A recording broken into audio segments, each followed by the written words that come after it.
Hello. Hello? Hello. Oh shit, you really brought us over fast, huh? It's a fast God, I still have transition. your stream on. Oh no. Yeah.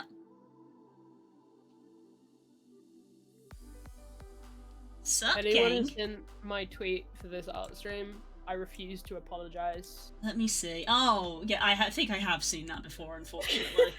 It's one of the top gifts when you said Unfortunately. Pokemon. I was like, what the fuck? Ow, I've already woken up and people have chosen Hello. violence.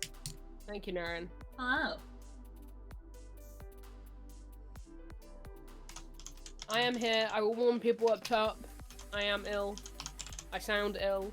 I sound worse than I am. I successfully passed my cold to Curls via the internet. Via the internet. But if you hear me coughing or sneezing or whatever, it is what it is. I voted today. Good. Hell if you're in the fucking yes! States, please vote, because we're stressed about it.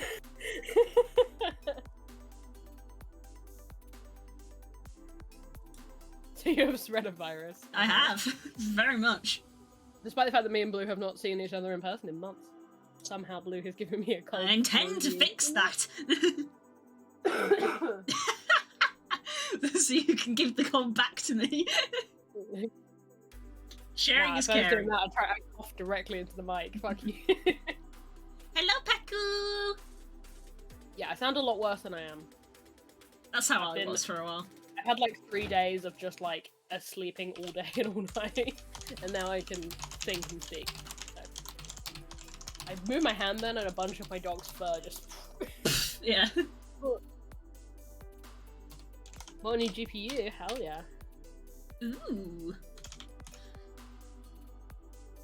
I will also acknowledge, yes, I have new ink. Hell yeah. It's the worst possible time for you guys to see it because it is in gross silver peeling. Ah, of course, the recovery it is. phase. It is here. It still looks real tight. Look at that shit. Fucking sick. Hell yeah. My Looks camera's great on not doing it camera, right. honestly. I don't want to put it too close because it's healing and nasty right now. Mhm. It's like the worst window of time you guys could see it. It is really tight. No, it looks dope. It's so hard to fucking show. Wow. It's sick. It's really sick. I've literally not hung out with anyone since I got this ink. That feels like 25 years ago. Yeah. It is very pretty. It's obviously very rappy. I'll link in chat high quality pictures of it that my tattooist took. Because I'm shit at showing it off. It was a time, I will tell you that for nothing. Real pretty. But like, that's high quality pics if you want. Nice. If I get one, and I want 2 paw prints tattooed on my back shoulder. That's nice. That's a nice one. Shoulder's really easy as well. My oh, it's Silver here today. Silver's on that bit. Hey! Silver was easy. I like the idea of This- getting a paw print somewhere. Oh yeah, people do that on like wrist or ankle. Mm. There's a good spot for little ones like that. I know Vicky wants my sister wants like outline of a cat. Aww. I suppose I should tell. I did my last tattoo story on stream, so why not? Not for why I've got it. That one I'm keeping to myself, but of getting it. Because it was fucking wild, Blue. Mm-hmm. It was a wild day. I'm gonna say up top because if I'm talking about tattoos, there's probably gonna be a lot of people in chat talking about wanting tattoos or whatever. Let me give you a piece of advice as someone who now has 3 tattoos. Things you should do if you get a tattoo anywhere on your body.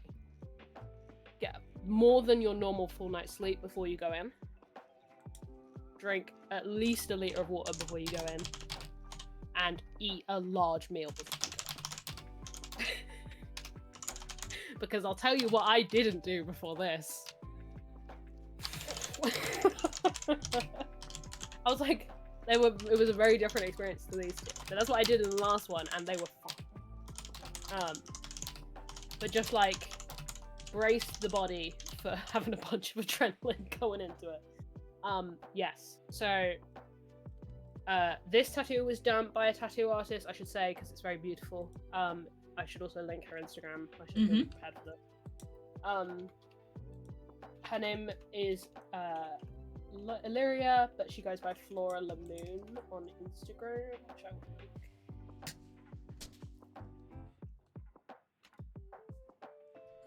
Yep. Does that work? Yes, it does. She is an absolute saint and an angel. She's a very cool person. Hello. Hello, I'm talking about tattoos. Hi! Without Blue's consent.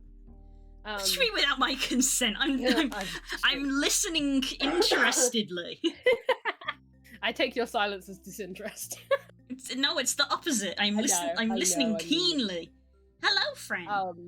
Hello. I'm gonna do warm-up circles. Yeah, do it. But yeah, she is tattooing in a place in Brighton called Blue Lemon Tattoo, which is potentially the sickest place on earth because it's in a centre, in Brighton called St Augustine's, I think is the name of it, which is a converted church. Oh, it's a huge church which they've gutted, like the organisation that own it have gutted, and the bottom floor is a cafe.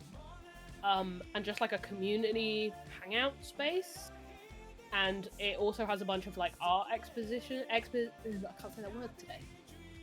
Exhibitions, that's the word, where like local artists can sell out of it. So like, there's a bunch of art up there that's really sick. And then all the upper floors, like the altar space they've left is like a community hall essentially, but all the like upper space is all just like places for local business. Oh, okay. That they can like rent out and sell out of. So it's it's almost like an indie kind of space. It's a full indie space, yeah, and like there's at least 2 tattoo studios in there. Nice. But it was sick because I went up to the studio, so they have a full stained glass window because they're up against the outside of the church. So like there's a full fucking piece of stained glass. Just there. And then they also, the other side of the studio had a bunch of like windows that looked out onto the altar space. And it was a beautiful studio. Very small, but fucking beautiful. Which was great. Because this tattoo, so for reference for everyone at home, this one took about 2 hours, hour and a half, 2 hours, hour and a half, 2 hours, 9 hours. Well, yeah, it's basically a sleeve. 9 hours for this boy. Wow. She also uses a needle that is thinner than hair. Well, yeah, you'd need to. For this. Which, yep. I signed up for that. How was it pain-wise? Because that's always like my primary concern of like I have a very low tolerance for pain. Bad. Oh no. But that's because of the things I said earlier. You remember what I said about getting enough sleep, eating, and drinking? Ah. You'll never guess what I didn't do. Oh boy. Ooh, one moment as we clear our throats.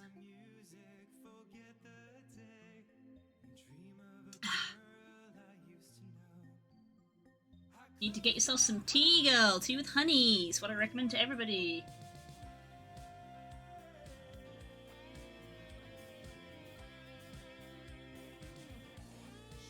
We're doing very good. Curls is buzzing about her tattoo, and I've had a very good, very productive day. Oop, we've turned the camera off briefly. We're going to go deal with a coughing fit, I think.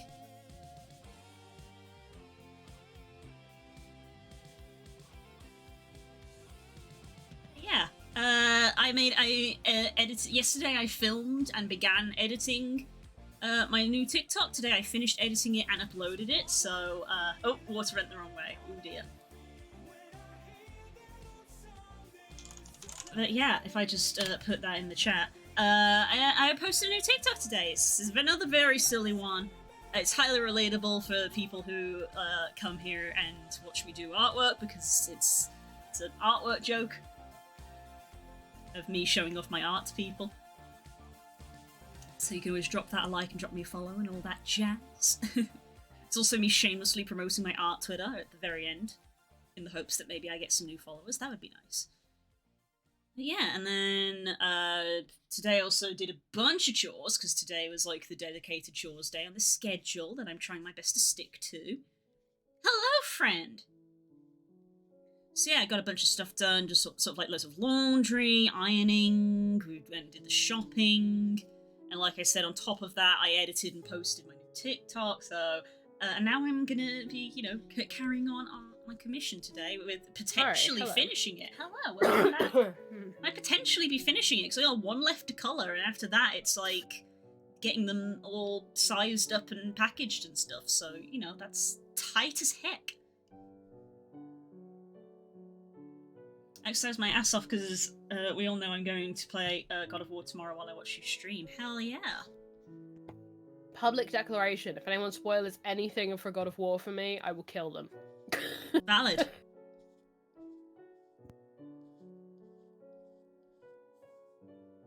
I'm going to watch Jesse and Gerard's playthrough when they start posting it, which I think will be tonight.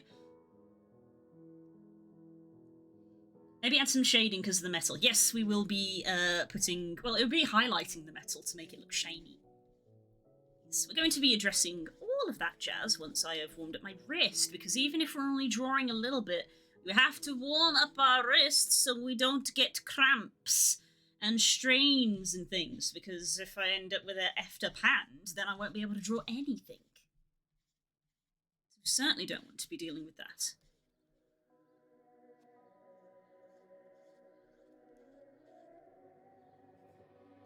So yeah, it's very exciting.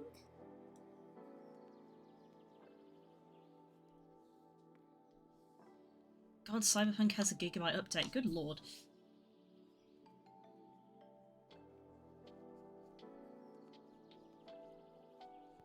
Ugh, sorry, chat.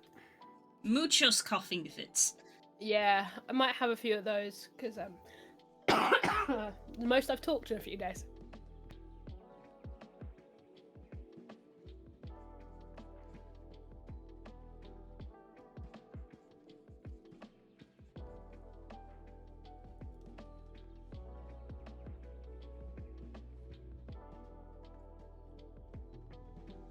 Very tickly throat. I'm not joking when I say you should make yourself a warm drink with some honey. You actually should go do that if you're really... No, that's what I was about to say when I was going to stop coughing, is I'm going to actually go make myself a drink. 1 second. Yeah, actually go do that. Okay. You just, flip that off. There we go. Shoop. There we go. Hey, just me for a bit, guys. Yeah. Pokemon is a week and a half away, and I'm very excited about it. The trailer that dropped today didn't really reveal much. It hinted at 2 new Donphan. Evolution forms? Question mark? Very unclear, because it was like a teaser view, like you couldn't quite see the full what they look like. But I've already been speculating and theorizing, as people who are in the Discord, my Discord, will have seen. Yeah, it looks like the game will probably be following the themes that a couple of us speculated months ago, basically, all the way when the first reveal trailer happened.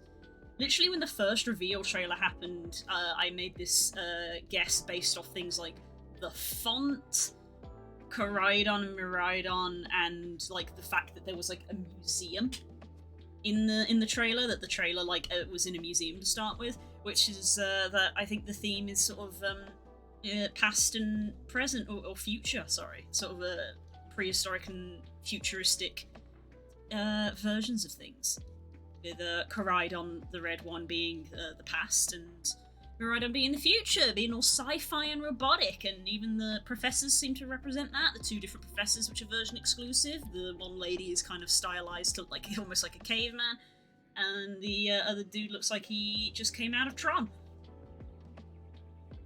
And yeah, that's kind of what these Donphan kind of look like from what we saw of them. One kind of almost looks woolly mammoth-esque. It's kind of brownish and it looks like it's got fur tufts and like craggy bits on it.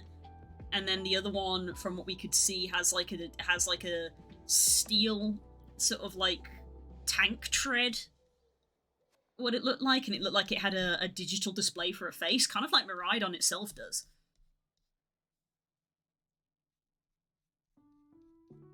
Which is very cool. And also, in a way, helps me solidify that the fact that I'm getting Scarlet, because I have actually pre-ordered it now, so I am definitely getting Scarlet. Because if I went for, you know, prehistoric or futuristic, I go for futuristic, because I've said I go for prehistoric, sorry. Because as I've said a few times on this, sci-fi is not hugely my jam.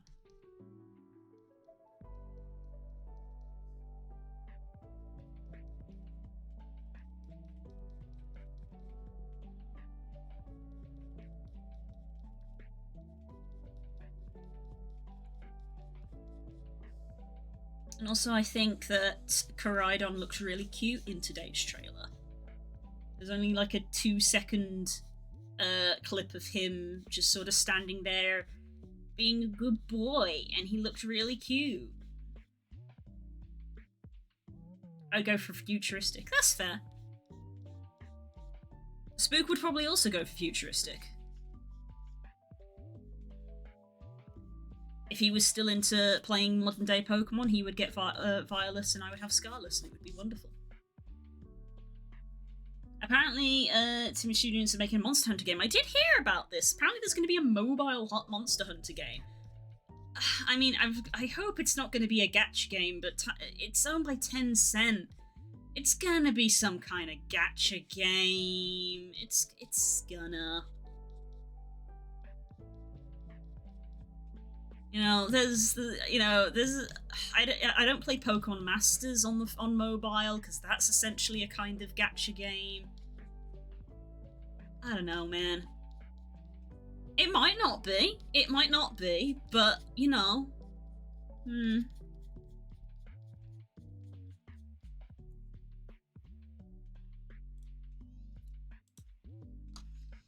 Okay, there we go. Time to color in the last one. Oh no, wait, the dead one still has a few details to do. You gotta do this bad boy. It's not time to color in the last one yet, we're not finished.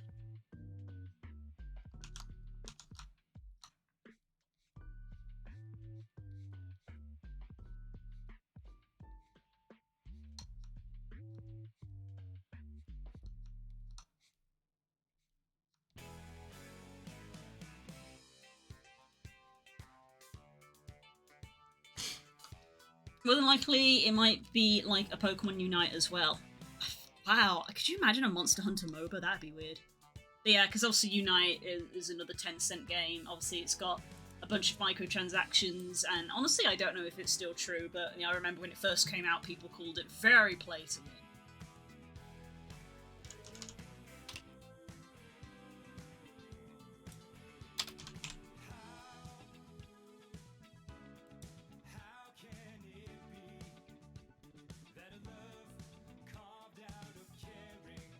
Yeah, Team Studio. Oh, literally did Unite as well, not just Tencent, because Tencent's the parent organisation. So yeah, literally the people who did Pokemon Unite. They did Call of Duty Mobile as well. Okay.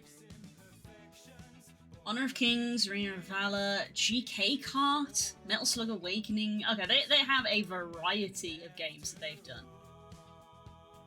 So it could be anything. It could be any genre, basically, is what I'm seeing here.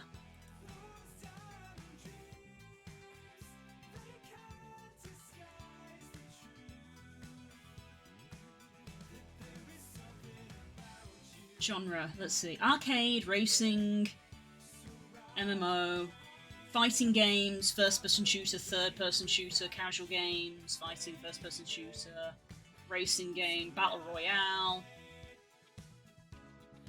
fighting game, a run-and-gun game, turn-based strategy game, shooter, online battle arena, that's for Pokemon Unite, real-time strategy, they made an Age of Empires game. Oh, thank you.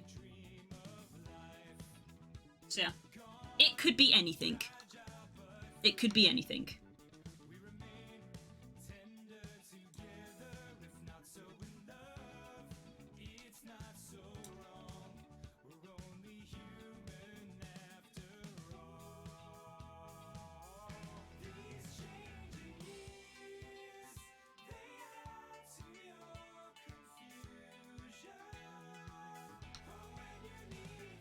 Okay. Oh, you're good. Okay. Let's try this again. Let's try it again.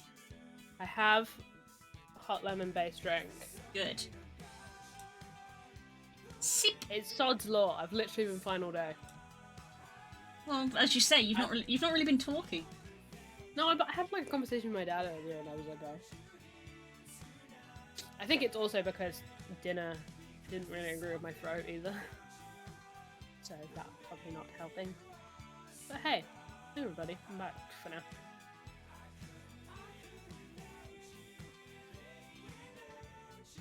This is my last one of this tea as well. Ah. And no more lemon and honey in my house. Oh no. Where the fuck was I in my ramblings? What were we actually talking about? Yeah, tattoo, I think. Is that what I was talking about? Yeah. I think We'll come back to Pokemon then. I think I asked you about like how much it hurt, and you explained that like you had done a bad. Oh yeah. So I'm just making sure I get my references up. it took 9 hours.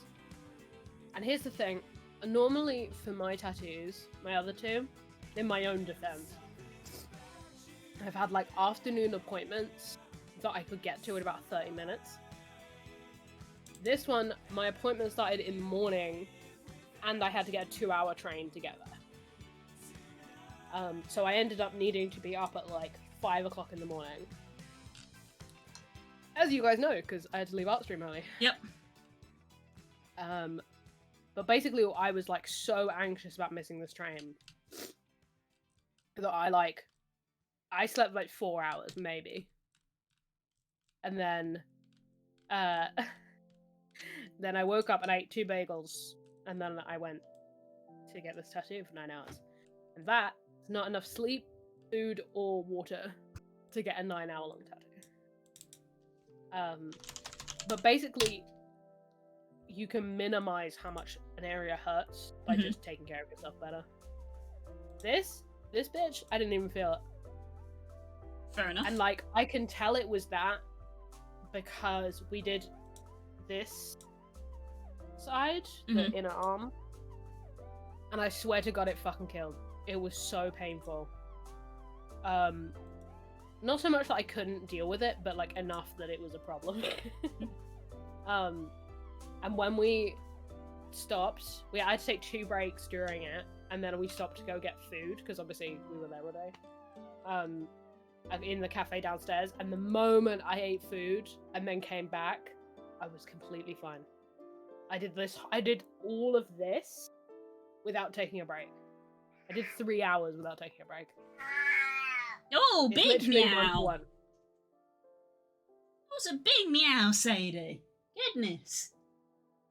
Commission notes are happening in chat. I can see I'm already making some adjustments.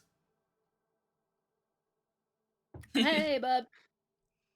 If it has a pattern on me, like if it has a pattern on it, send me an example on Discord, and I can changing the base color will be a very quick job. I can do that quite just now.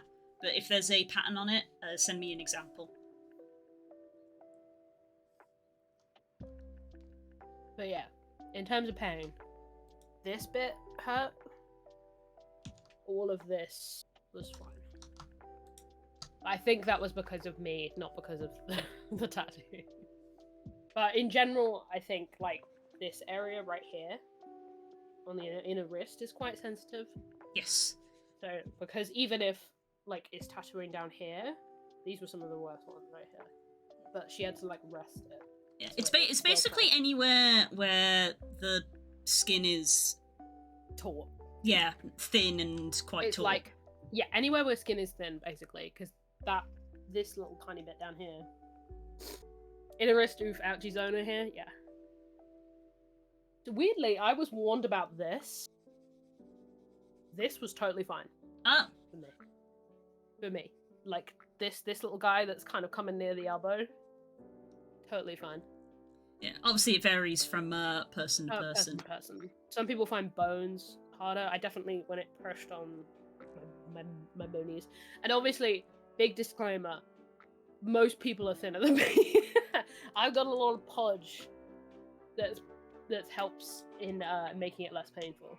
So if you're very like bones are very close to your skin, if your skin's very taut on your bones, you might have a very different tattoo experience. Good. Another reason why I'm still like very on the fence. Like I know that a lot of our friends are like very much in the we're gonna get one at some point. We just need the time. It's like I fully don't know. I'm not. I'm not. I don't know.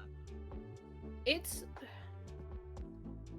I find it hard to explain because it's not like.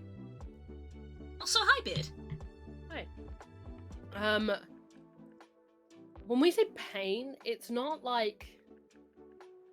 It's not really pain. Like, I don't think it is anyway. It's like. It's just like a little pinching feeling. And then it's like sensitivity. So, like, what people say is like a very painful tattoo is when it gets very sensitive. Right? So, like, it's not like a pain that you would. When you think of pain, it's not that. Mm-hmm. It's just like feeling a little bit too sensitive in an area. Mm-hmm. It's not like you've been hit, if that makes sense. It's not the same feeling, which surprises me as much as anyone. Someone who, whenever I think of pain, I'm like, no, thank you. Ugh. But yeah, honestly as well, for this one in particular, she put the stencil on this, and I was like, I looked at it in the mirror and was like, whatever this one takes, I'll do it. This is the one. Yeah. It was so bizarre because the stencil took ages to dry. Because, people who don't know, normally when you put a stencil on, it's like a temporary tattoo, basically. They can then trace it to do the tattoo. But it also means that they can refine the design on the day, and you can like see it on your skin and be like, I don't like that placement or whatever, before you get it. So for this was just a big circle stencil that she just kind of slapped on, put some water on, and peeled off. Same with this one. Because this was wrapping, God, this is so hard to show on camera because this is like the worst angle to see it from. And that's like impossible to show. Because it was wrapping around my arm, she had to do it basically leaf by leaf. Ooh. So she had a bunch of these like sections that she printed off, and then she went around my arm and stamped. She would like wet the paper and then stamp it, take it off, and we did that. This is a vine that goes the whole way around. You trace it the whole way around. And she wanted to make sure that chronology was right. Because every time we were trying to do it in this big stencil, it would end up sitting in the wrong places. And also I didn't want it to go onto my hand, but I was okay with it going up here. So it ended up going more that way than this way. But yeah, we literally sat there stamping, but it took ages to dry, and I literally like was just standing in front of the mirror, like twisting my arm around and just, like taking it in. By the time it dried, I had already like accepted it as part of my mental perception of myself. Like, it's really hard to explain because with these ones, I both like when I first got them done, I like noticed them in mirrors and things, and you're like, oh, you know. This, I literally never had that because it feels like I've always had it. Crazy. Like, I fully feel like I've always had it. If I didn't have to keep washing and moisturizing this, I would think I'd had it for.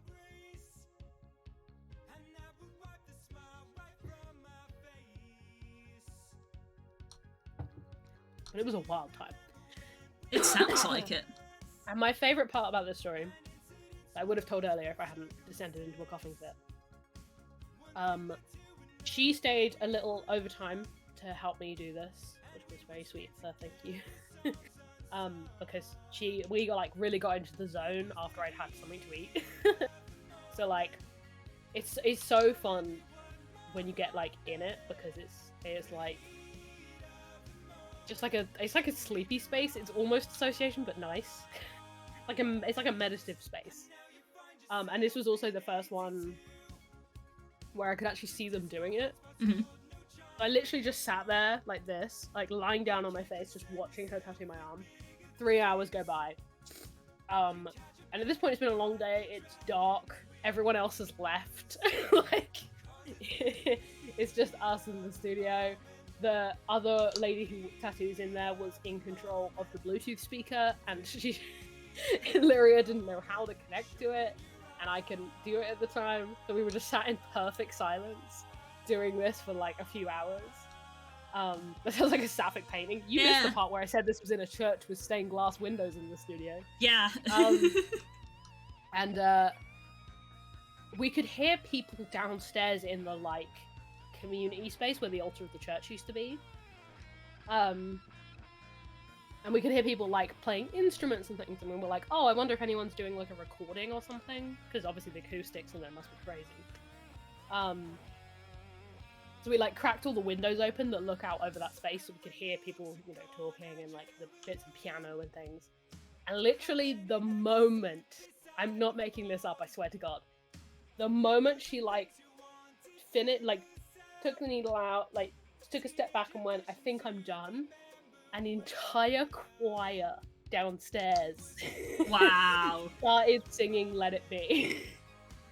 And it was like, we both like looked at each other, looked at the window, and were like, okay. Oh.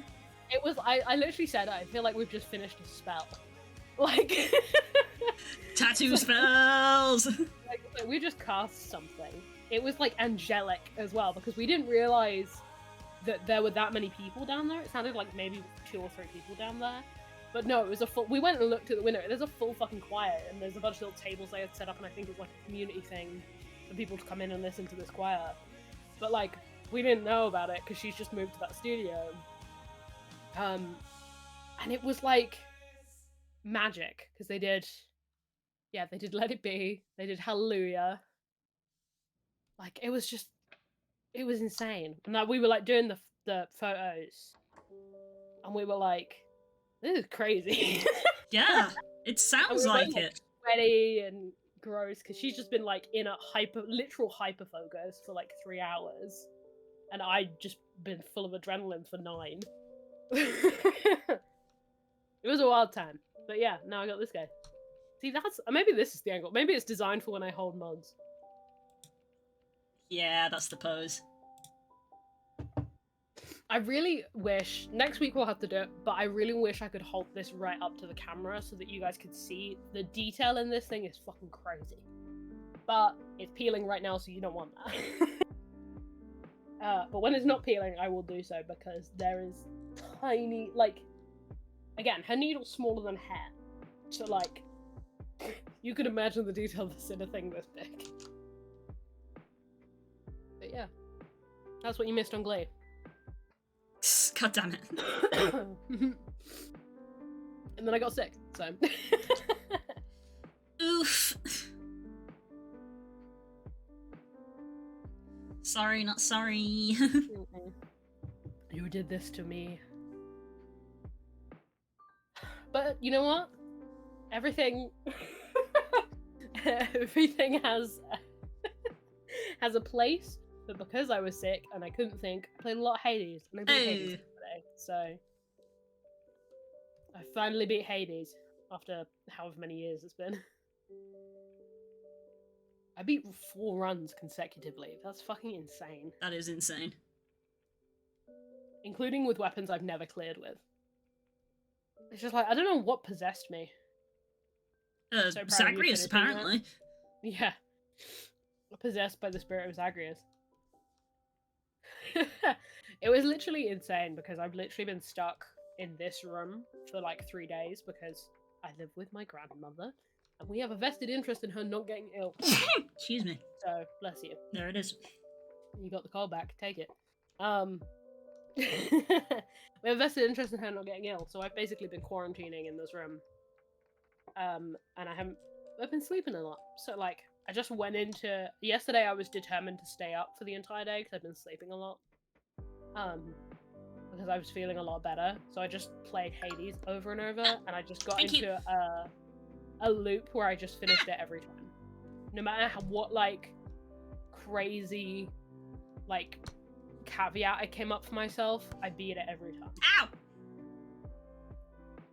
You're bullying Blue. Ow! I get it, but why? Because I want in. I wasn't doing nothing! Ow! I'm trying to work! I can't think witty, I'm once again thinking Megara and Thanatos. Valid.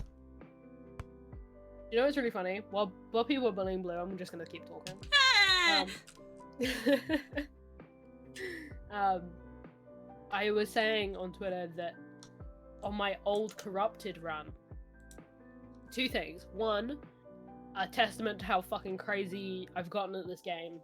I noticed that on my old corrupted save file, I beat Hades for the first time on run 69. Nice. Nice.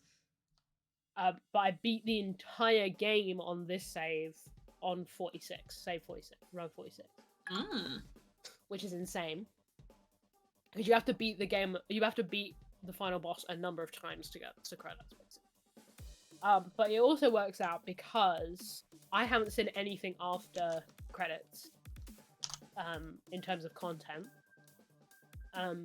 But in my old save, I'd run so many times, but was stuck at the same point that, because basically I could do it, but I just couldn't beat Hades consistently.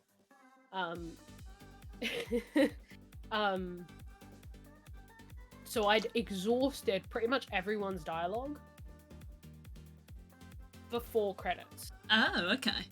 So, like, I'd exhausted all the dialogue I've done on the side quest. So, like, I have seen all that content. But now, because I've beaten it so early, I actually haven't beaten any side quests, Oh! personal quests, yet. Or finished any romance routes, which I'd also done on the other.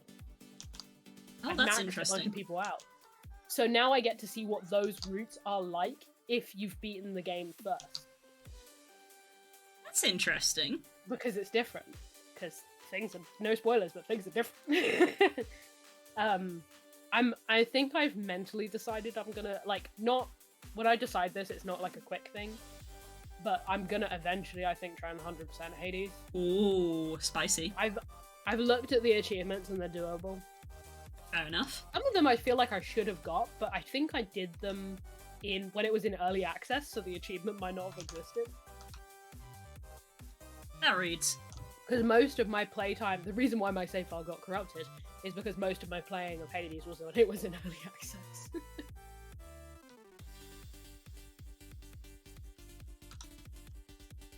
Hades achievements are the perfect level of challenging, I agree.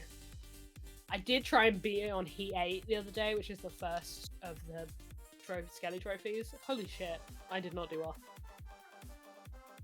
But it's, like, doable, though. Yeah, it's doable, kind of. I got, like, difficulty. halfway instead of to the end, which is, I consistently get to the end now. Like, just a default, like, throw a weapon, don't think about build kind of run. Mm-hmm. With no thoughts, head empty, I can get to the end. Okay. Which is insane.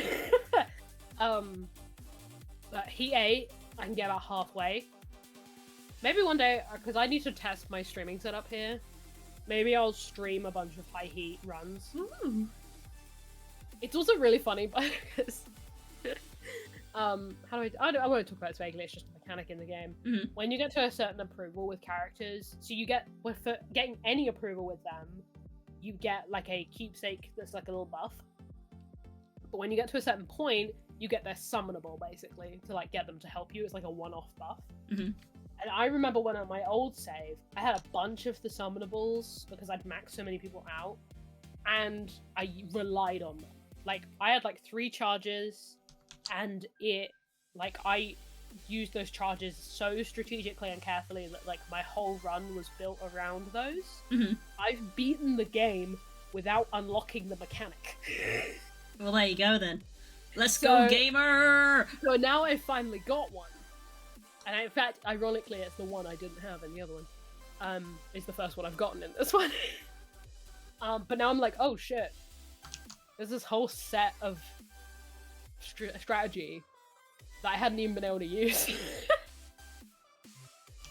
So yeah. I am becoming, as you said, a god gamer. Blue's words, not mine. Yeah, gamer god. Curls 500 IQ gamer plays. Let's go. Exactly. Pro gamer! Yeah, if I could be a pro Hades gamer, I'd have a good life. Supergiant, pay me to play Hades 24/7, please. I would do it. No hesitation. Ugh.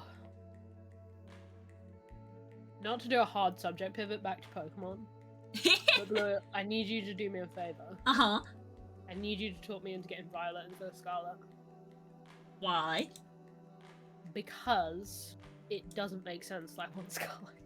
I only want Scarlet because it's Scarlet, but I prefer the legendary from Violet Oh. and the Violet exclusives.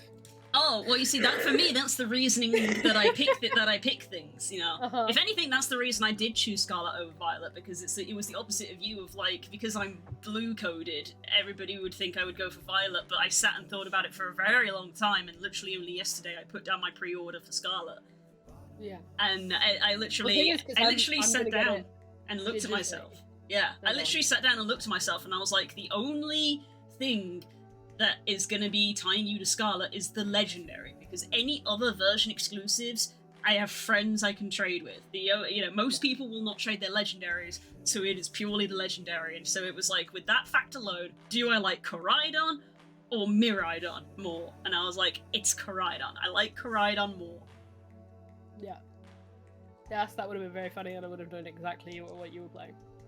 I've also got Scarlet. Yeah, Cora's gone for Violet. Okay, what so he we do said. have a confirmed Violet. So we have got a confirmed Violet. I don't know what Kay's getting, because Kay is obviously purple coded. Yes. Because the thing is, I was like, Ceruledge I want, but I can trust someone to trade that. Yes. But I was like, I've been looking at the like every time they do footage in one of these trailers of like the transport, like when they're like riding around. Yeah. I'm like trying to make myself like the Scarlet one. All right. But I love the Violet one. Like the way it looks. See, the thing is that I honestly, when they are in their travel forms roaming around, is when I think they look the silliest. But when they're just like being the legendaries on the box art, I think Koraidon looks cooler. And when they in this trailer that literally dropped today, when it was just like they're just a couple of Pokemon standing on the beach, I was like, I think Koraidon looks cute, and weirdly reminded me of Toothless. Yeah, I see. Literally, when I was watching that trailer, is when I was like, I need to get Violet, don't I? Because they did that shot of all the four people riding together. And I was like, the Violet one looks cool. It looks more like a motorbike, which I like. Yes. So But currently, the only version I feel like I'm exclusive. contractually obligated to get Scarlet, is the thing. No, you shouldn't feel that. The me. Look, if Lugia can be my favourite legendary and I still got Pokemon Gold, I think you can go against the Scarlet Violet trope. Yeah, the only version exclusives confirmed so far are Scarlet gets the Larvitar line, gets Stonejourner for some weird way that's been confirmed. It gets Koraidon, it gets Armorogue. Violet gets the Bagon line, Ice-Cube, again, weird choice, Miraidon and Ceruledge. They're the only ones that have been officially confirmed, I will say, because, guys, there's a lot of leaks on the internet right now. Yes, oh my god, I have actually looked at some, because I don't mind knowing, and I have looked at some. We won't talk about specifics on stream. No, I haven't looked at a lot, because there are some people literally like posting all of the Pokemon, but I like out of curiosity stuck my nose in, like read a couple of names. Literally there was no pictures, it was literally just names, and I was like, these names! Yeah. Why are these names so good? I'll swap box out with you if you want, Curls. I'm not getting a physical copy, but that's very funny. Curls, everyone gets a theme break. I managed to play Not a Tiefling in a game, you can break the code. Do you know what's funny, now that we're confronting it? I think part of this is because secretly, if you really think about it, I always get the blue one.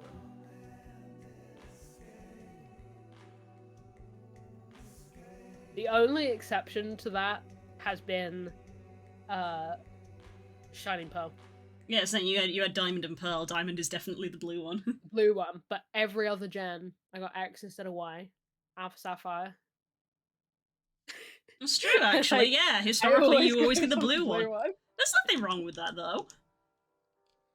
But I felt like this because this one was called Scarlet. Scarlet's literally the specific my favorite color. Wait, hold up, then you're keeping the code. This was my secret. No one realized. Oh, and Moon. Oh yeah, 100. Then you're totally you're totally keeping to your theming. Then this is a null and void point. This is a void. This is a moot point. You're totally keeping your theming.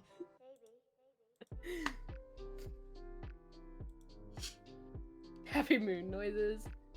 Look, this is the real shit. I'm weak for celestial themed things, and I always have been. Yeah, like I was the talking reason about why I like the X over Y. I was talking about this while you were going and getting your drink. I just hit some of it because I was like, the stuff that got the only thing that really got revealed in today's trailer was the hint of Donphan getting a new form / the Donphan Steel Boy. Yeah, and that basically, as I said in the Discord, has confirmed our initial theory that we had literally months ago, which is that the theming for Scarlet and Violet is one is the past and one is the future.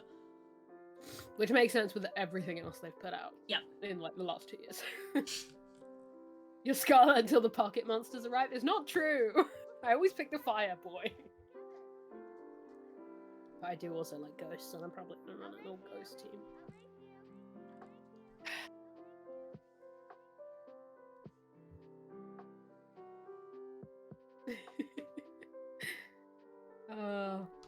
Yeah, maybe I'll get Violet. Oops. Oh. It's funny. Oh my god, yeah, this is what I was gonna say. I was like, what was I gonna say? Yes, Das, you can tell the story in chat. But Blue, the way again, no spoilers, but the way I stumbled into getting spoiled for some Pokemon things. I doubt anyone in chat watched the Drawfree stream last night, but holy shit, if anyone wants a good time. Hello, baby. Drawfree streams are always chaotic. Mm. Secret Sleepover streams are always very chaotic. But basically, Jacob and Julia got married. Congrats. And a bunch of people gave them champagne because they're having their ceremony for various reasons. Because Julia's family are in France, they're having their ceremony next year. This was literally just paperwork, so no one was invited. So everyone they knew sent them champagne. Like, every single person they knew sent them champagne. That's so much shame. So much champagne. Oh my god. So on stream last night, they had like Nathan, because Nathan's been sick for a really long time, and Karina and Willie, who's one of their friends. I had them all over for Drawfree stream in person, and they just drank champagne the entire time while they were drawing. Yes. When I tell you it got chaotic, it got chaotic. And also their cats were just like on shit, basically. Aww. Like, here to cause... Joy and Olive came to cause problems on purpose. It was mostly Joy. It's always Joy. But like, it was so chaotic. But that's how I stumbled into hearing about some Pokemon spoilers, leaked spoilers, because they started talking about it, and then they were like, shit, we probably shouldn't talk about this, but they were too lit to stop. They were too lit to stop. Turns out Nathan, lightweight. My sweet boy Nathan, lightweight. It was very funny. Yes, that is true. Das is telling the truth. My changeling type became...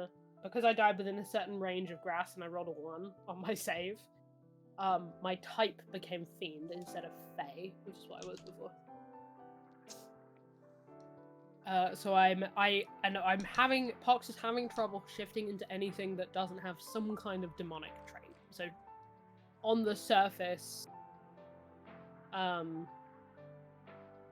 she appears like a tiefling to most people. He died near you, not you died near him. You nearly did, though. I did nearly die. If I say things wrong, just pretend I didn't, because I'm full of cold and cold medicine. I like when my voice gets like this, though. Is that lower register, baby? Low-key wish my voice sounded like this 24/7. Still gonna move it further up, I think. Loving that low reg. Yeah, I prefer my deeper register in my voice, to be honest.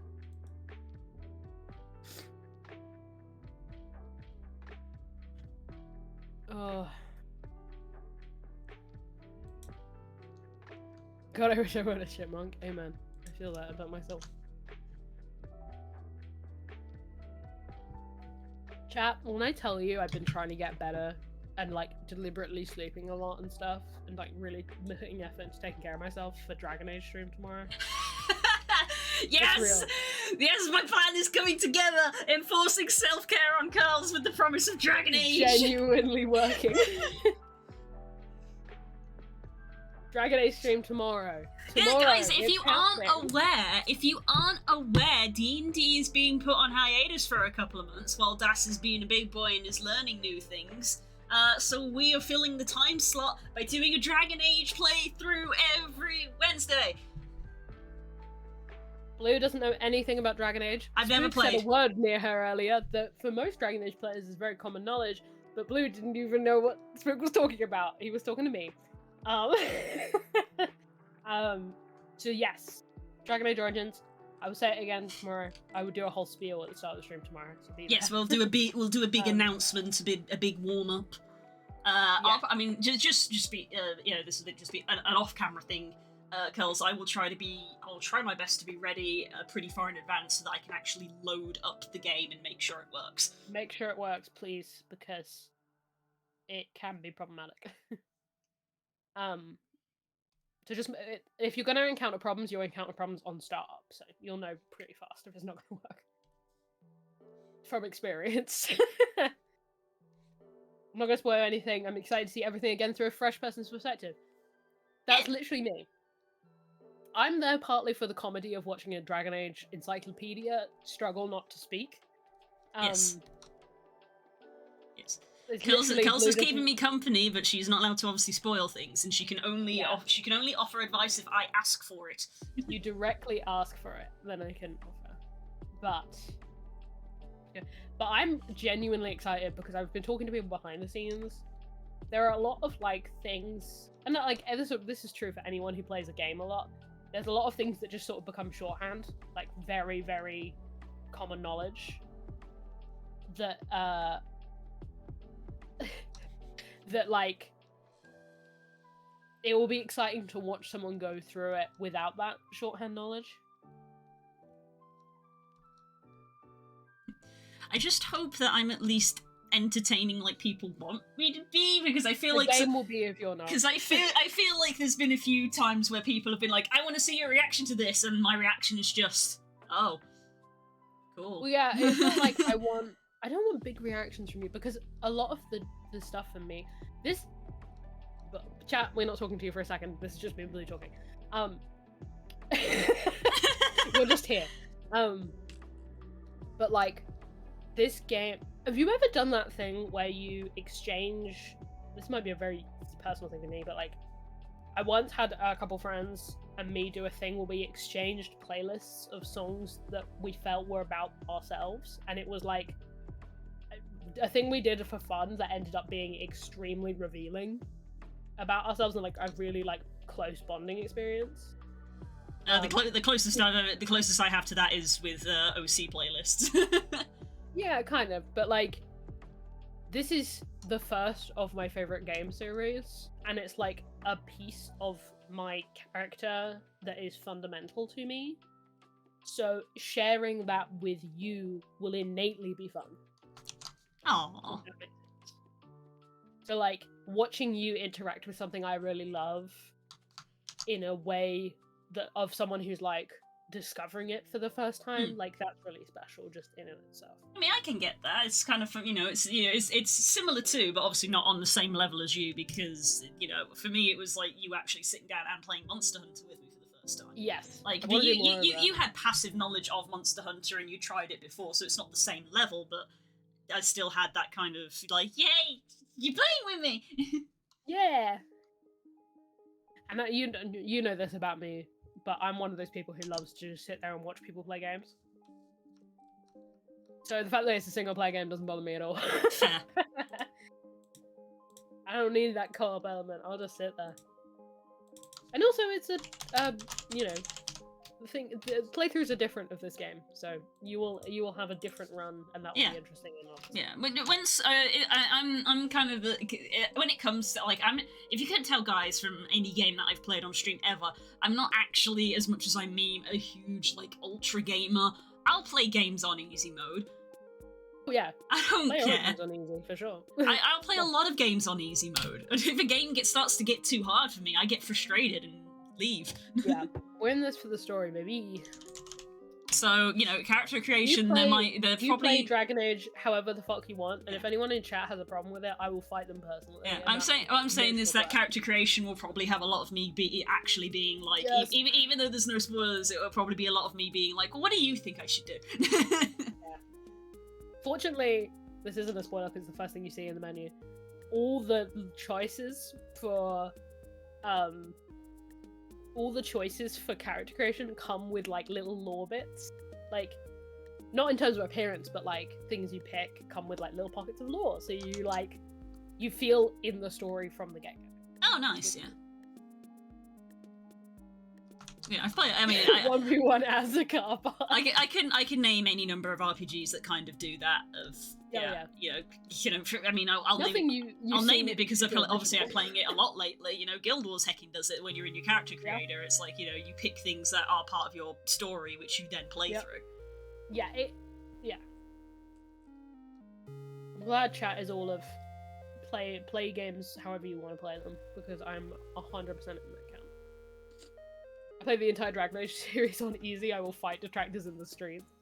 Hell yeah. Yeah. I've played Dragon Age on easy, and I've played it on Nightmare. I can't say that one was demonstrably different than the other in terms of a true experience. Play it however you want. Hell, I've played Mass Effect. Mass Effect had a story mode that made almost every enemy one-shottable. Nice. So you could just speed through the combat as quick as you could. Sounds like my kind of thing. Mm-hmm. It was genuinely really good because I would often replay Mass Effect. It was the third one, I think, that had the best one. Oh, it did. I remember that. Yeah, I would often play Mass Effect, being like, I want the Mass Effect story, or I want to play a different kind of character, or whatever. And I would be like, but I don't want to do all the combat scenarios. I just want to streamline the story, and I would just play it on story mode.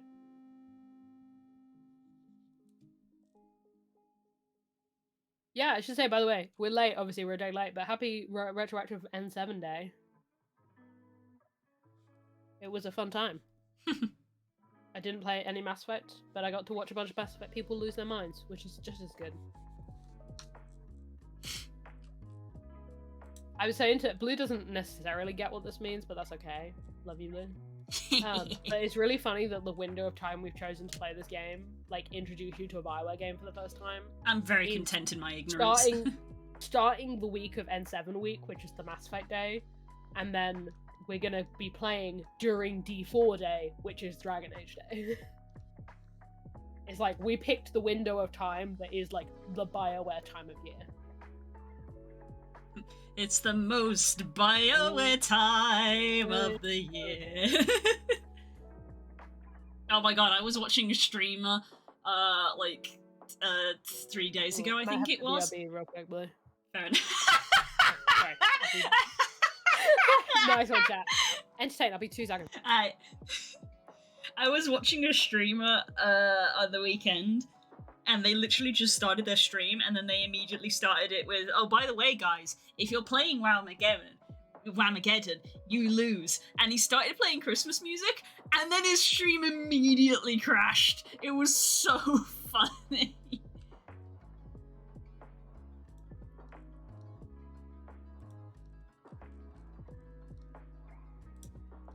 Oh god, I died laughing. And the rest of the chat did as well.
Speed of Twitch's banhammer broke the sound barrier. Exactly.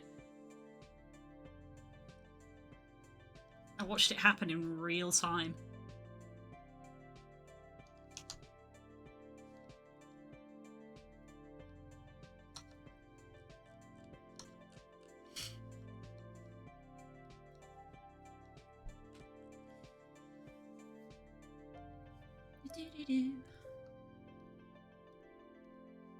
I'll be honest, the main reason I'm lurking, occasionally sticking my head in Scarlet Violet spoilers is I'm hoping to maybe catch a glimpse of Starter Evolution so that I can solidify which one I'm gonna get.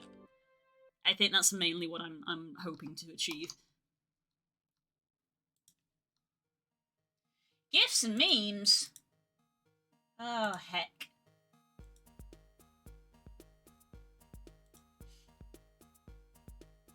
Oh no, not this one. No.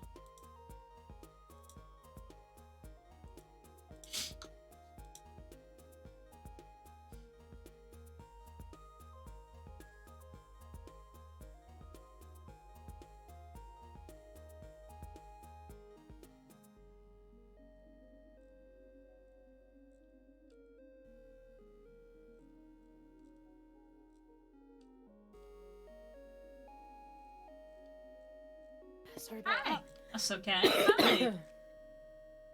What's happening? Core's linked something in Gifts and Means, which I have seen. Looking with Glacier. I was saying how I've mostly been sticking my head in Scarlet Violet leaks, because I've been hoping to get a glance at Starter Evolution so that I can certify which star I want.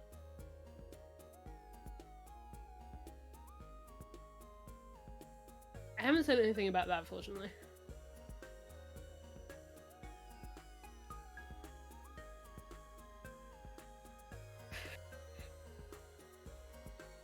Cool, don't get me started on Andromeda. I'm an Andromeda apologist.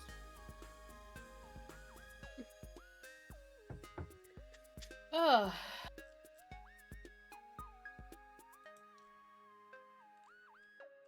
Good ducky boy. I will probably still pick the Firestarter no matter what it turns into. Yeah, it's gonna take a serious dramatic change for I think you to not pick the Firestarter. I'm very open. I'm undecided, so I could end up with any of them. I'm a little torn though because obviously we don't know typings. Mm-hmm. Because if I run an all ghost team, do I run all ghost except Firestarter? I mean, I'm of the school of thought of people should keep their starters. Yeah, I'm like. I'm very sentimental. Every Pokemon game playthrough I've pretty much ever done, I've always kept my starter on my team. Yeah. Same.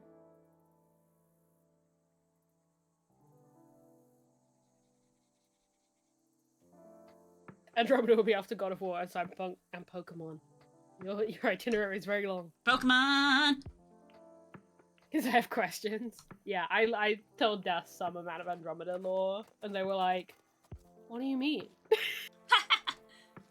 The nice thing about Pokemon is that it's a game that you can very much like. If you like, yeah, you know, if you've got series to catch up on, then like Pokemon is a good time to do it. Like I was gonna suggest to you that one of the days, if we're having a Pokemon session, we put on a Dimension 20 episode. Oh yeah. I don't know where my DS has gone, but I need to find it because I need to beat Ultra Sun before March. But I've got some Critical Role to watch, so I'll do that.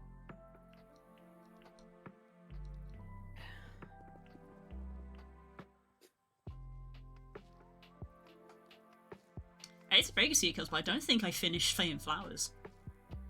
No, you didn't. You've got 15 minutes left in the episode. Because we had to stop. We had to cut it short. Stop because Blue had to stream. See what I do for you guys. Yeah, SMA streamer. So I'm such a dedicated streamer, guys. It's 15 very important minutes. I got my Ruhop closure, which was what I wanted. I got the bit that I wanted. Will you take a break from stream, go watch it, and come back? No! I got my Ruhop closure, that was what I wanted. Yeah. I'm only one app back on CR. I'm up to date, basically, when a new app came out. Shit's crazy. I'm so behind in CR, it's not even funny anymore. No, it's, yeah. I'm seasons behind. Yeah, it's not. Your campaign's behind. Well, that's what I mean when I say seasons, really. Basically, I've only seen the entirety of C2. Really? Yeah. Yeah. I've only seen CR1. You know, I watched the entirety of Matt Fox Machina. I got behind a little bit, but eventually I did catch up and watch the entirety of it. Anything after that, I basically haven't seen. I watched a little bit of season 2, but it was so long ago that I watched it that I have forgotten most of it, and thus I would have to rewatch it to familiarize myself. I should say, C2 is very good. People haven't watched Campaign 2, you can if you want. But if you just want to be up to date, you don't have to watch C2. I get that they're separate. Not really. Yeah, they're chronological, but they're loosely connected. C3 is maybe the most connected, but it's more connected to C1. Yeah, I get it. It's a little bit like Dimension 20 in a way. It's like you don't need to watch the other seasons. You can just pick the one that you want. Yeah. But CR's inherently longer than Dimension 20. Yeah, that's part of the problem. I've gotten used to Dimension 20 now. I'm like, Dimension 20 is just so much more like digestible. Yeah, you could finish a Dimension. You could finish multiple Dimension 20 seasons in the time it would take you to get up to date. You could probably watch I have. Yeah. I've watched. It does let you appreciate the world building of Matt watching it all. Oh, it really does. I would say as well, as someone who is somehow up to date on both D20 and CR, which I think makes me a crazy person. Yep, it does. I like how, and we've talked about this before, how when you watch more DMs, you expand your own ability to DM, but you also, I think, appreciate the different styles of DMs more. Mm-hmm.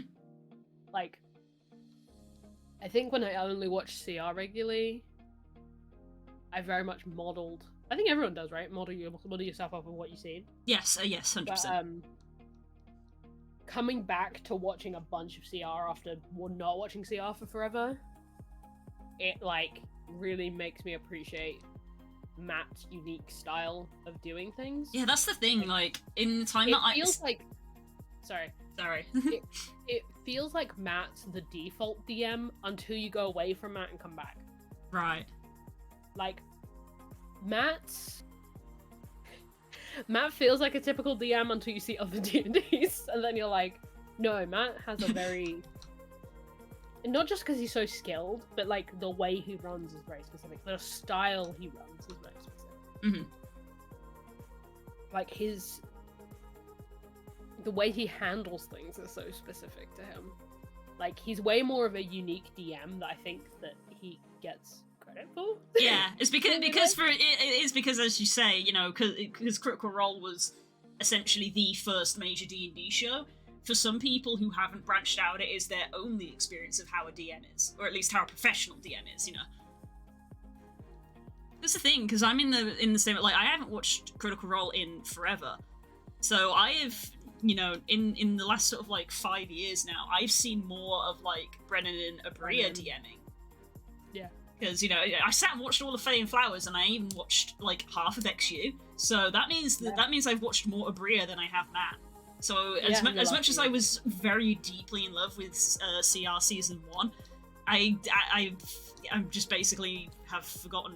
Well, I haven't forgotten the plot of CR1, but like I think it's just stored as a memory. Like the moment I sit down and actually watch Matt DM again, I'll go, "Oh, this is why I loved this." It does feel like coming home.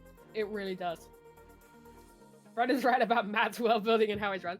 Brennan and Abria in that interview are so funny.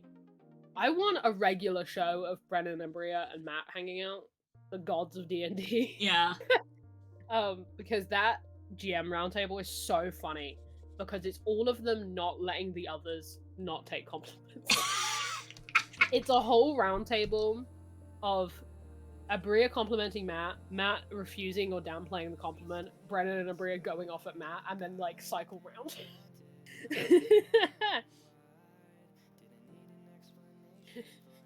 If this isn't finished, I guess I'm just gonna go home.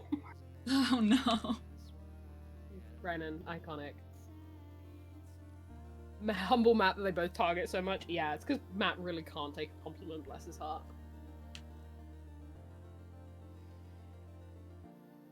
Like, they make a joke in the roundtable about when Matt... Well, this sounds dark out of context. When Matt dies, if he goes up to heaven and there is a god, God's gonna be like, holy shit, you're the DM for CR in the future.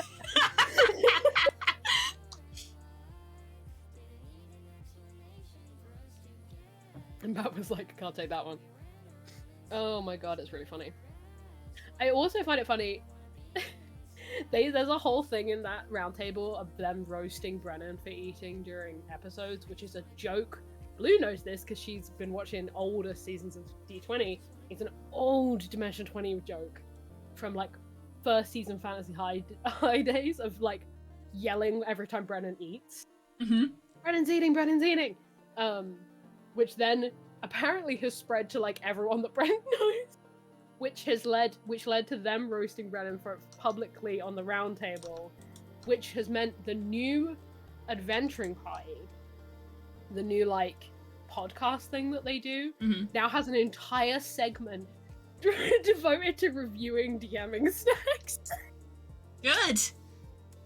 That's important. Brennan's nothing if not, but like it's like a war that's happening, like a skull war.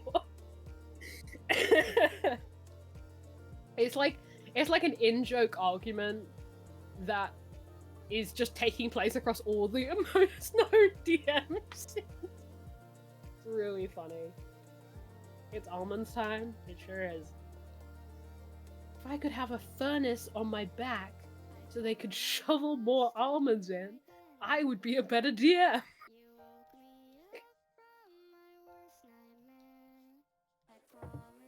Look, I'm actually with Matt and Abria. It's not normal to eat during DMing, but I'm too nervous to fucking eat. Yeah. I'm with Matt and Abria. I'm too stressed to be eating.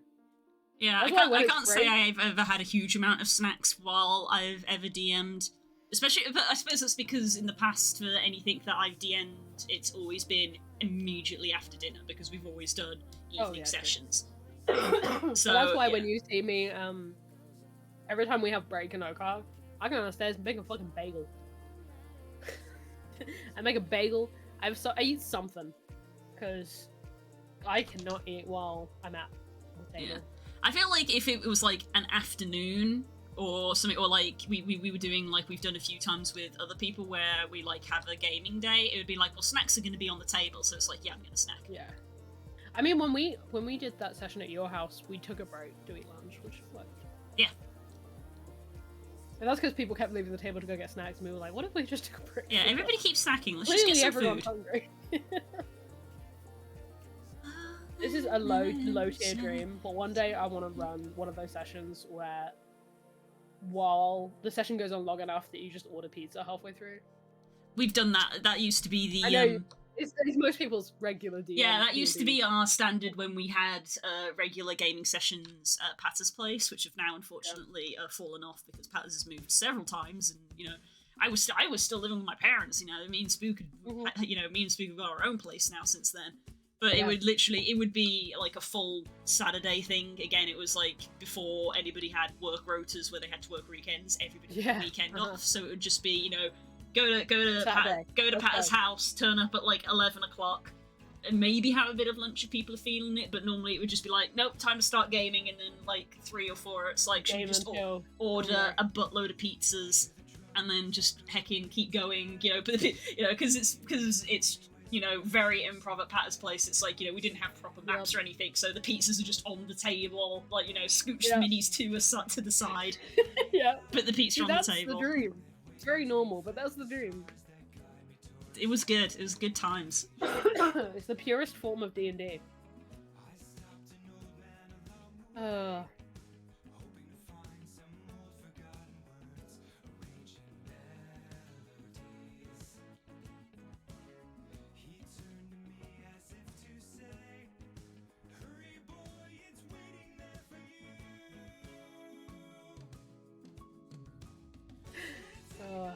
Everyone ready to take a shot of water? Obtained another indie RPG. What's this one? Called Sherwood. Did I talk about this before? Sorry? I don't think. Sherwood. Ah.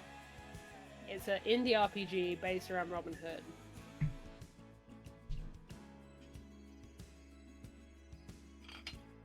And I picked it up because the character creation looked interesting.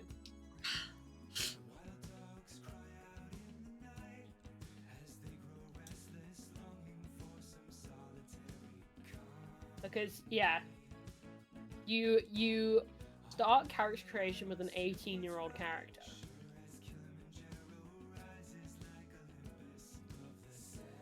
Yeah, it has almost a slight Traveller vibe. Oh, okay. In that, like, you start with, like, a teen, and then you try and start... you try and go into, various careers. But, like, the idea is that eventually you get exiled or, like, in trouble in some way, which is why you've ended up in the forest. So, like, it would be like Traveller if you were guaranteed to fail. Yeah, you can roll straight for accusation if you don't want to do the whole system. But, like, what careers you used to have kind of define what your skills are and stuff. Yeah, it's like, if you want to be a trader, roll 2d6. If you already have endurance or +8 wits, you get this modifier. You know, like, kind of like Traveller has. Whereas, like, if you went to university, you get an extra thing. But yeah. Yes, and then there's a whole table that's just called Troubles. Which is used for how you fucked up.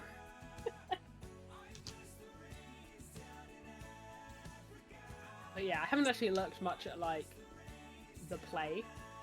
I was mostly just interested in the character creation. It's a beautiful book. But yeah, my indie RPG collection is getting out. I still want a Apothecaria, but I've very much held off and have, like, literally written it down on a pseudo-Christmas list on, like, a separate Google Yeah, that's different though, because that's a solo. Like, you can play that.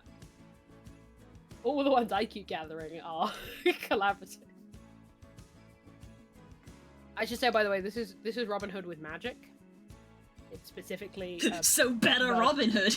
yeah, it's literally a fantasy Robin Hood, so it has like there's a whole page of like arcane talents with all the different.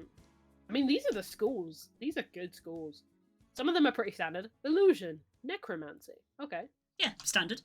Pyromancy. Mhm. True seeing. Interesting. Fortune telling. The bond of power. Weapon blessing. Lesser weather working. Ooh.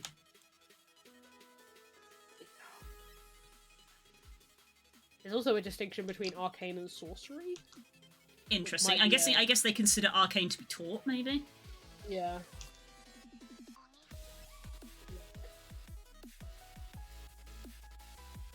I just want to rewatch Merlin. Oh my god. Robin Hood was I kind of strayed away from it really fast. But Robin Hood, as might be implied by the name, was one of the original inspos for Craft.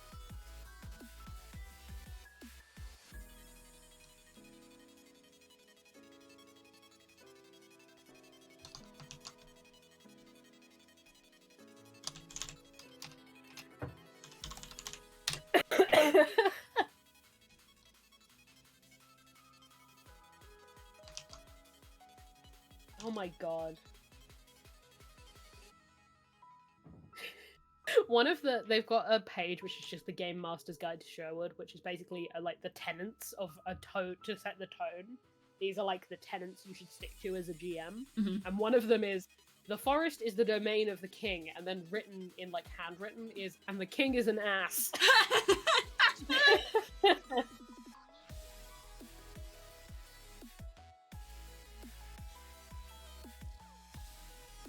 Yeah, I don't know what all of these mean, but the tenets are.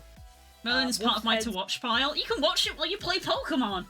Oh my god, Merlin, so good. Merlin's so good. Yeah. I don't know what all these tenets mean, but these are the tenets. Wolf's heads have no rights. Don't know what that means. Show the diversity, which makes sense. Forest is the domain of the king, and the king is an ass. Law and order have a lot of resources. Whoever is seen is remembered. Give the outlaws a reason. Make it strange. And power only wants more power. Mm. Sounds sick.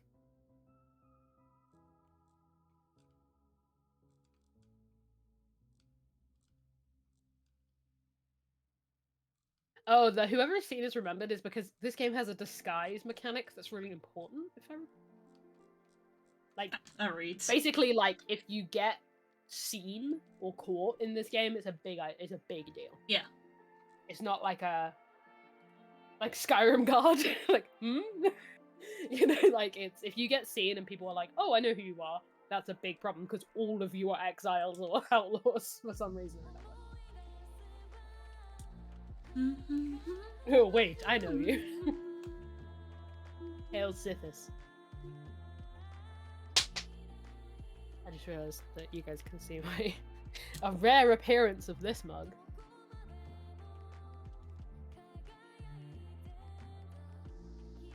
I wonder why my mug doesn't come up there.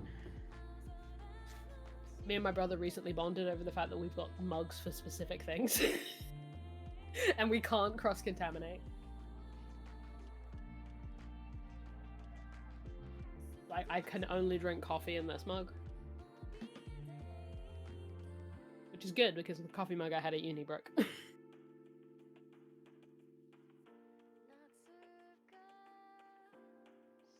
Bean folk.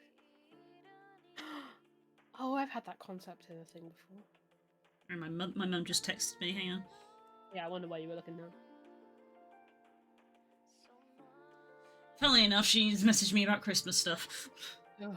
It's November, No one's saying that everyone. word to me.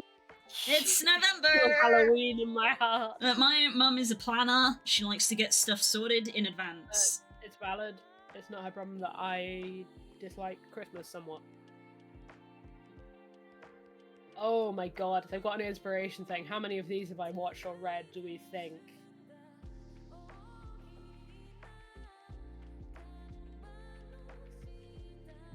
He's asking if we can go Christmas shopping sometime, and is also asking, like, have I made plans to go to the Christmas market? And I'm like, yes! But I will go multiple times because I like the market. Yeah.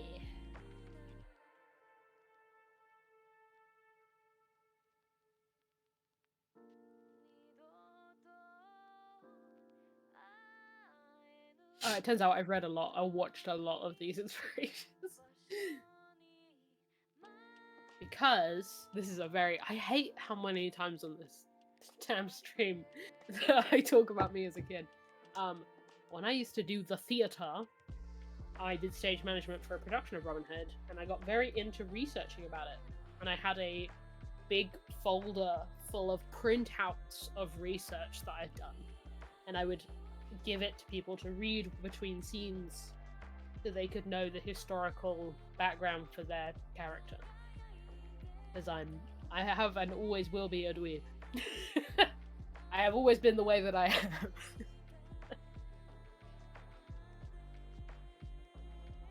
That's cool, Dust.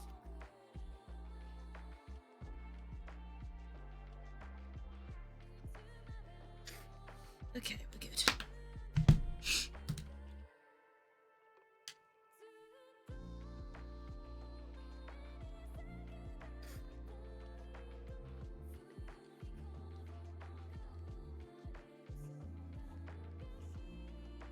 You gave your players story hooks a decade before OCART.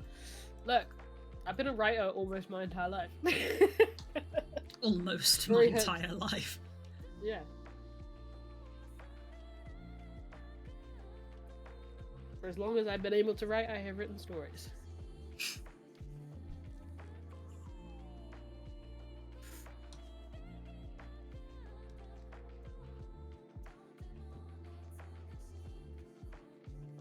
I'm also just prone to hyperfixation for no reason. We can relate to that. Yeah,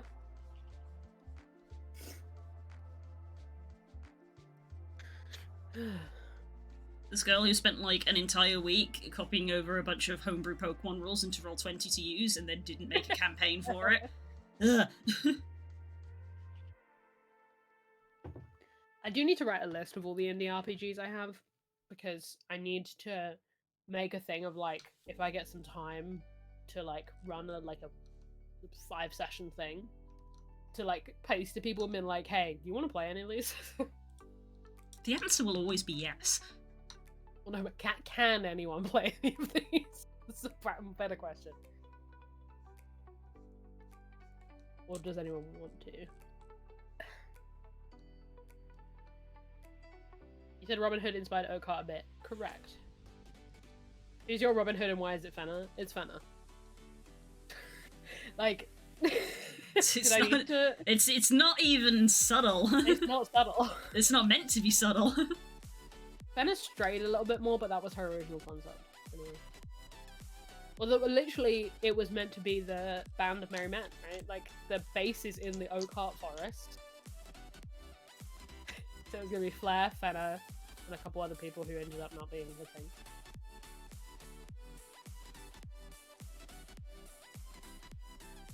But I killed off in the prologue because they were too powerful. Which we still haven't encountered yet. No, they're dead.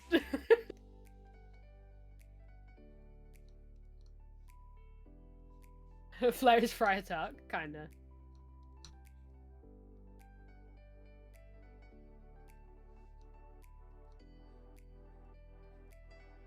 Oh, no, you mean the Occult Wood, yes. The hilarity, the endless funny thing that, even to me, that Occult Rebellion have never been and potentially will never go to the Occult. Yes, that is very funny to me as well.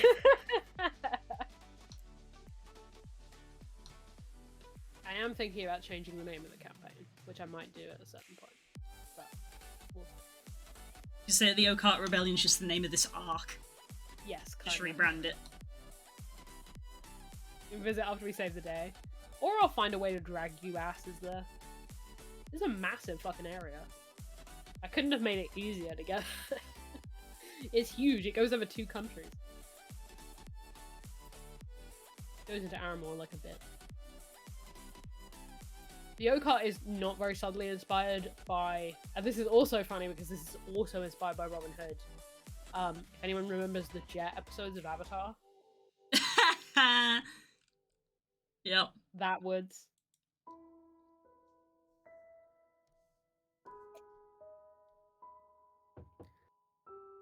Yeah, Robin Hood was everywhere when I was a kid. I think I feel I'm in driving distance of Nottingham. Yeah, truth.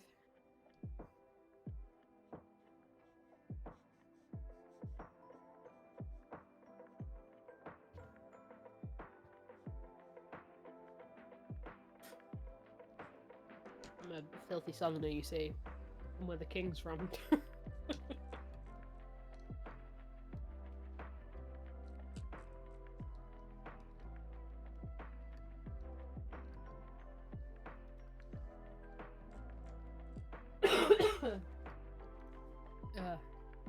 Once did Robin Hood in Irish. In what context? Like as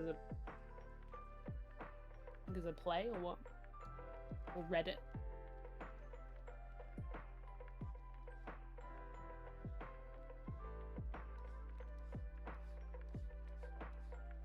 An old school play. Ah, okay. Mood. That's also what we did. Ours was weird though because it was mostly a play, but we had a choir for it for some reason. So the Shrek interpretation. Yeah, kind of. I just remember the choreography for it was insane. I just remember the choreography for it was like, because we did a lot more like going through the audience with that show. We had like a lot of like people disappearing, running around the entire school, and then appearing like behind the audience or like sneaking through the audience. Right, I get you. We wanted it to feel, I say they wanted it to feel chaotic. I think it was the first one I did actually. Oh no, The Tempest was the first one I did. I was not a main character. I was a side character, but I ended up mostly doing prop making and stage management. So that's what is easiest for me to do. Because I'm bossy and I like things a certain way.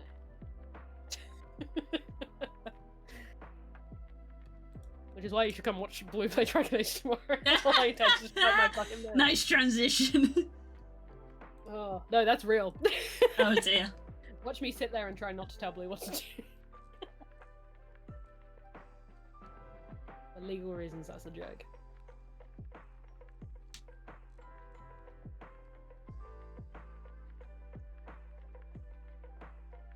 I'm trying not to think about it because if I think about it, I get too excited. And then I won't be able to sleep.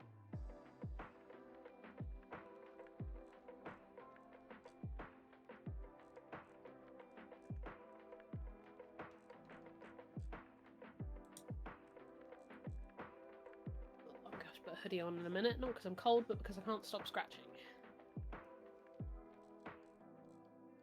Oh, have you finished this sticker? No, I've got some other markings to do. I'm just bringing up the reference again. No worries. Do you know what I played this week, Blue? What? I played Unpacking. Oh yes, you mentioned this. And I played the entire game in like an hour. Ooh, short game. Time. Yeah.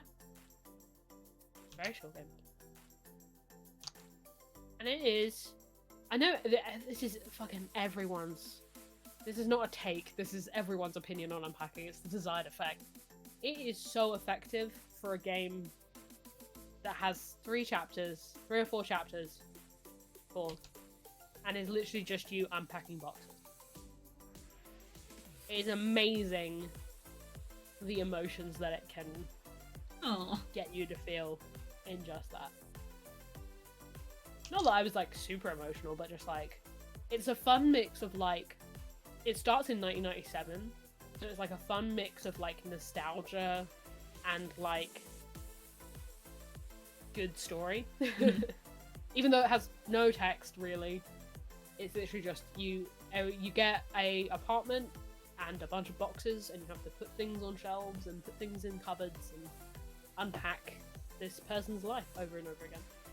And you kind of intuit what's going on in their life by their stuff. Yeah. And it's It's done very well. I gained an emotional attachment to a specific mug Aww. in that game. Were you heartbroken when the next time you had to unpack, you didn't have it? No, look, I guess this is spoilers for unpacking, but who the fuck cares? No, I unpacked. They had bought like a full set of mugs that all matched, and before that they'd had like all random ones that were like really bright colors. But then I went into the bathroom and started unpacking their bathroom stuff, and they had the broken mug was their like toothbrush holder. Aww. And I was like, yes, this is real.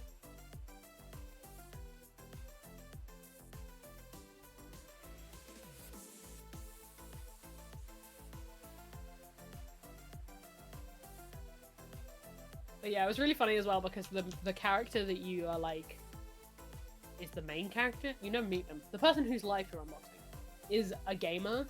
So like, because it goes between 1997 and like 2018, you get to see like every time you unpack, you're like, what console have they obtained? That's good. It's like I lost my mind wherein like I was either the last chapter or the second to last chapter. I was like, holy shit, that's a Nintendo Wii.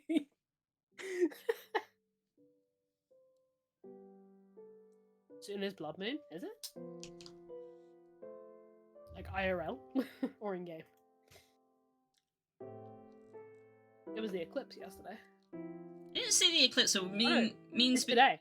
Me and Spit went for a walk, and it was still kind of fairly. Well, I say fairly. It was somewhat dark out, and we could see the moon. Oh, it was the Blood Moon. And yeah, we were like, Jesus Christ, the moon.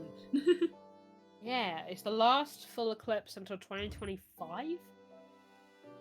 We didn't see an eclipse, but we saw the moon, and we're like, what the fuck? Yeah, the eclipse was at 8 o'clock this morning. So Oh, right. Oh, fair. I doubt many of us did. No. But yeah, it is the Blood Moon.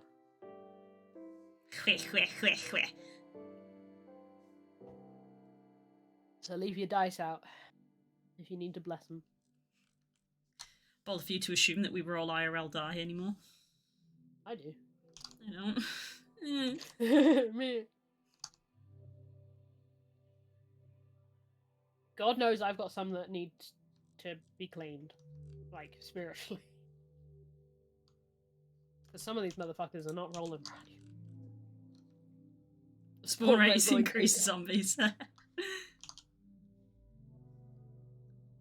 Oh, don't talk about Minecraft Blood Moons to us, God. Yeah, no. Ugh. Messy business.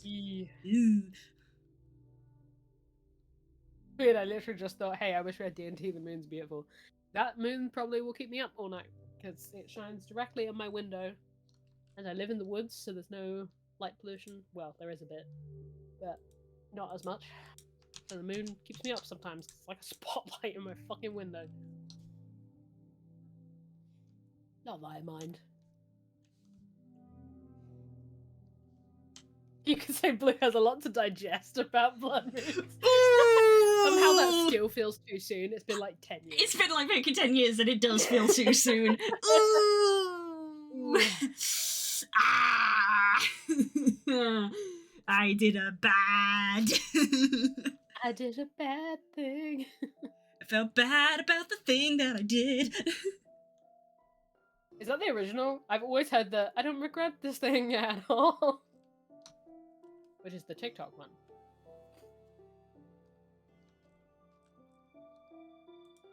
Oh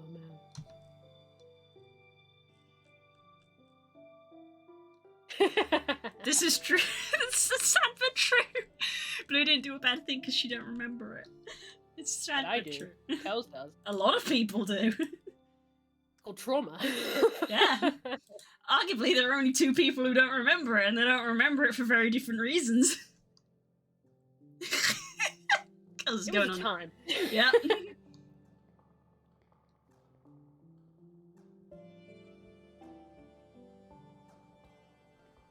The old RP days. Yeah, man. Still have some of them. Still have the thing I wrote after that. Oh my god. I mean, I have all the art saved. We don't need to go on this. Oh my god.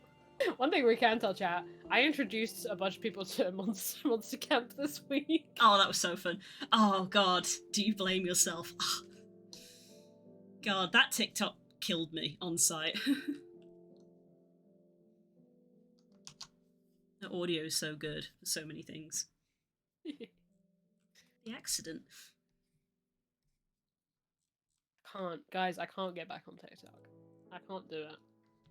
You don't know how deep I was in TikTok. Get TikTok to follow me and up my view account, and then you can leave again. But I have to delete it. I don't trust myself that much. I'm not joking. I fully deleted my TikTok. Like, I don't have an account. I don't trust myself that much. Even though I had a great time on there. I'm not joking. I looked at my analytics. What am I, a YouTuber? I looked at my like phone screen time. I was legit averaging 10 hours a day on TikTok. Wow. Okay, that is bad. Yeah, I'm not that bad on TikTok. TikTok for me is now just another wind down website of like, you know, I'll scroll through Twitter to wind down, I'll scroll through Tumblr to wind down, and it's like I'll scroll through TikTok 15 minutes to wind down, and I'll look at the clock and just be like, go to bed, it's been 15 minutes, and I just close it. Evidently, I clearly just don't have that very addictive a personality. Well, the thing is, I was in very deep in RP TikTok. Very deep in RP TikTok. So there were like a bunch of storylines I was keeping up with. Ah. So I would like go between, and then like someone would start a new tag, a new story tag, and I would like catch up on who all the characters were on different accounts and like follow all the stories. Mm-hmm. And that would take, and I also used to make TikToks. That also used to make TikToks. None of you bitches knew about that because I thought it was too cringe. And yet here I am! None of them, you can't find them anymore, so. Well, my resolution at the start of this year was embrace the cringe, and that is what I have done. And I'm One of the so characters happy I made for for it. TikTok, for a tag on TikTok, is basically the prima janitor at Pox. Ah, Visually, looks like Pox. the more you know. I think that was because I wanted to play Pox, but at the time I was playing Posey. So I was just playing a character who looked like Pox. Yeah, I will say, I fucking hate that YouTube has shorts now, because it's the same issue for me. Like, I literally look at how many shorts I watch, because it tells you how many you've watched in your history. Instead of showing you each one, it just shows you watched this many shorts. It's a lot every time.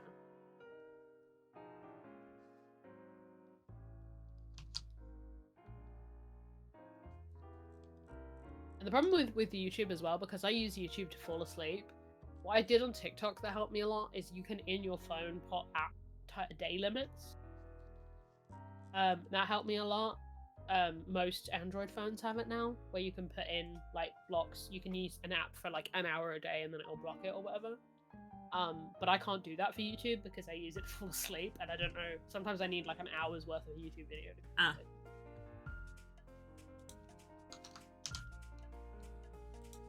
But I sense soon I will be taking all social media off my phone once again. Mm-hmm. I got shit to do. You have a lot of stuff to do. Yeah, I think Also, man, yeah.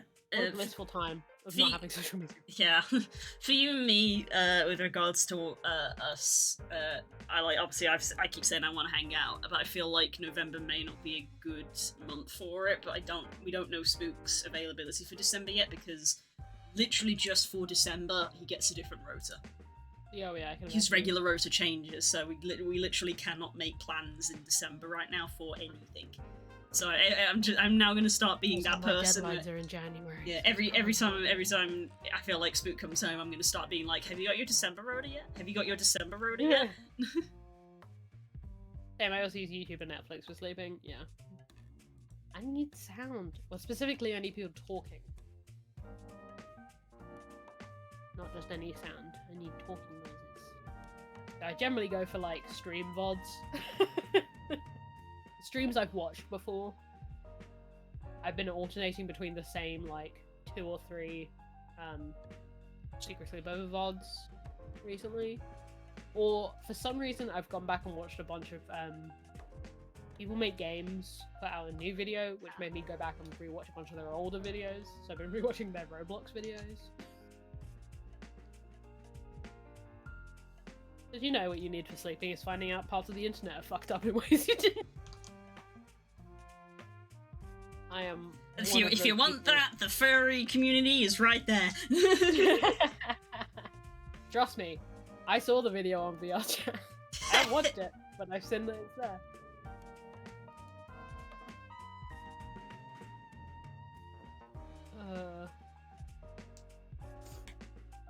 Have you seen that short? I know we just talked about how addictive shorts are. Have you seen that short of chat pointing out that Sam Strippin is a PNG tuber, technically? I haven't, no.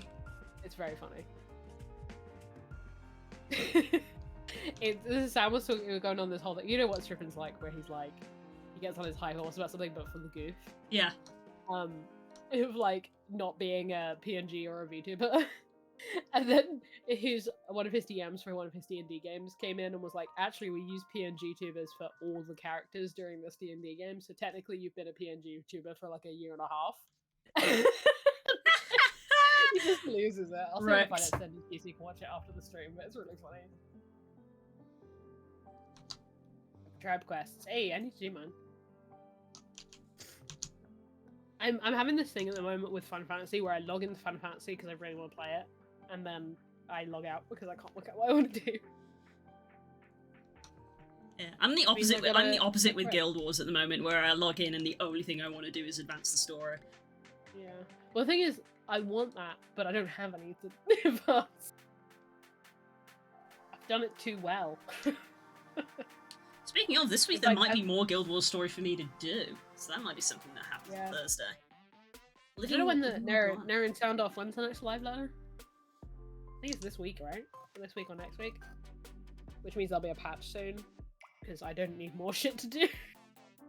I believe there's going to be Living World 1 is getting Part 5 made, and I'm up to date on Living World 1, so I'm like, hell yeah, if Part 5 goes live, I'll play it. I don't know when that is, though. I heard rumours it was this week.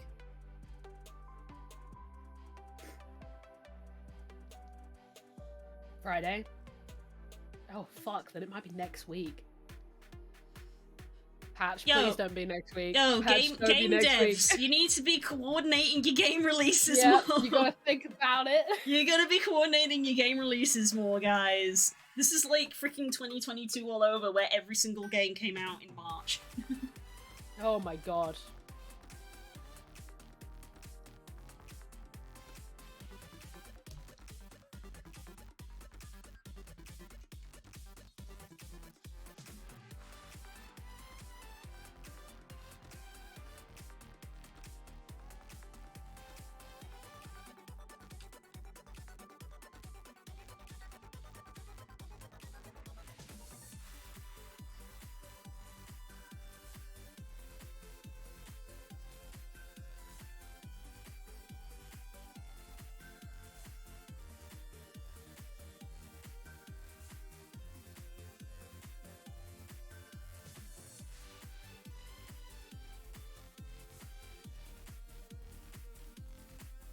Literally be going and trying to find this fucking short. I fell down the fucking rabbit hole. God damn it!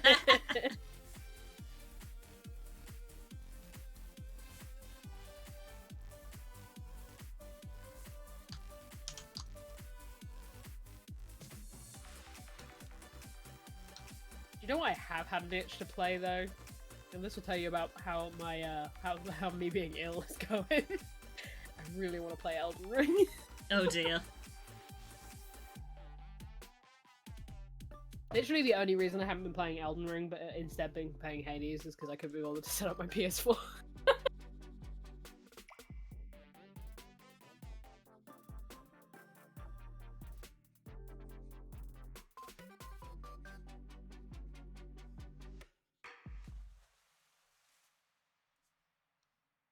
Yo, I can't wait for Pokemon. I know we've said it. Yeah, neither of us can. I'm so really excited.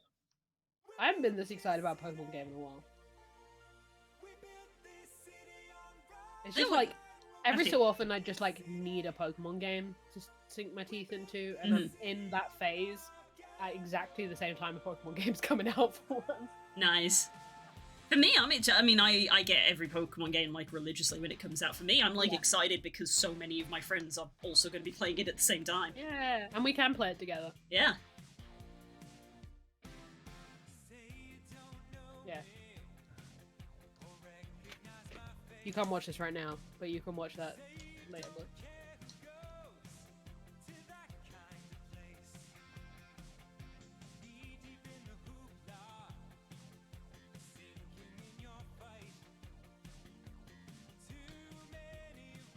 I played Elden Ring so much for someone who keeps forgetting it exists.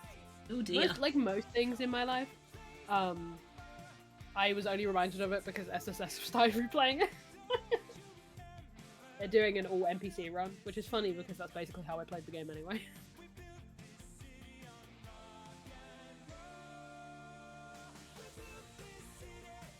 It was funny because Jacob had a bug for some reason where he couldn't use the R1 attack button. Oh, weird. So he managed to summon people in who had to carry him through things, and he could only heavy attack. He fixed it, but it was funny for like an hour of just like, we need to clear Castle Morn. Can't use the attack button. I'm a backstab build. Oof. That's what I like the most, is just like, hey, want to catch Pokemon with your friends? Yeah. Basically, yeah. I like the idea that like, you guys can just like be hanging out, doing whatever story you feel like, and then being like, someone can be like, hey, do you want to come do this Terra raid with me? And then you can all just be like, yeah, where are you? Like an MMO. Yeah, kinda. 100%. Like, hey, you want to do this raid real quick? Yeah. But yeah, sure. And God knows, if I'm running all ghosts, bitches, if you find a rare Terrasilize ghost, call me. Any hour of day or night. Hell yeah. Would it be? Is it going to be? Is it going to be? I don't know. Obviously, I don't know the extent of how it will be, but like, assuming that we can see both what Pokemon it is and what Terra type it is, would you be interested in either? Like, if it was, say, like, you know, an Electric type Pokemon with a Ghost Terra type, would you go for it? It has to be main type Ghost. Main type Ghost with an alternate Terra type. Main type Ghost, any Terrestrial. Noted. In fact, I will be relying on alternate Terrestrial types. Yeah.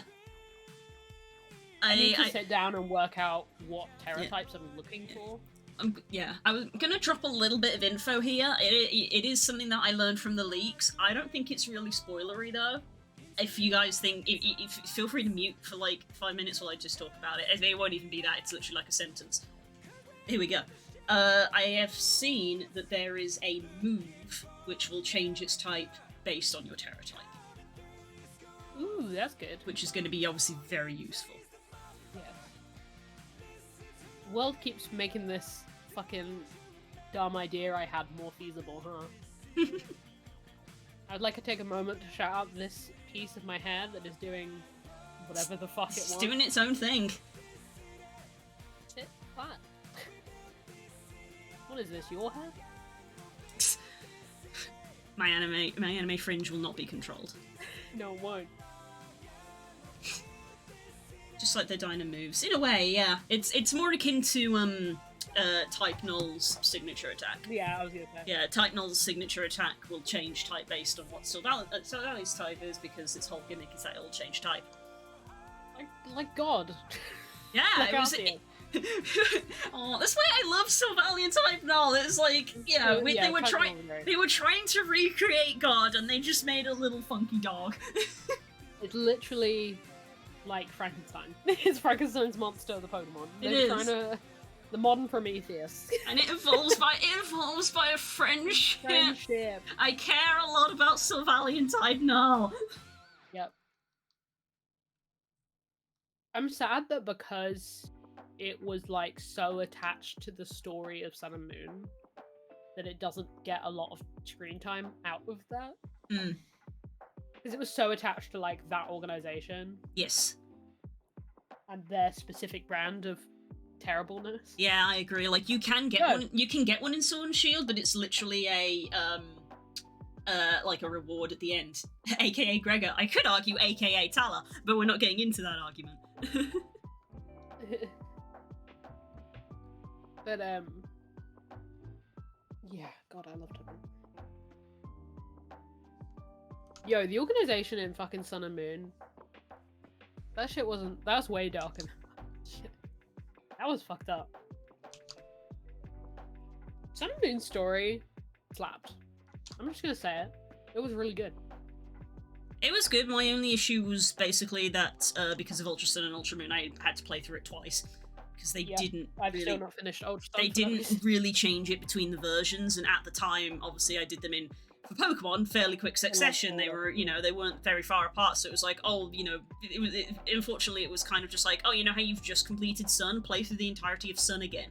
Then you can get the extra stuff from Ultra Sun. I was just like, ugh. Lily will be my girl forever. I love her.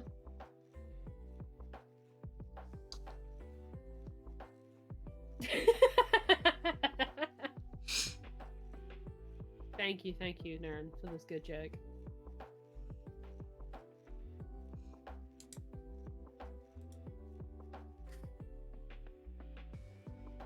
Sneezing recoil increased by 20%.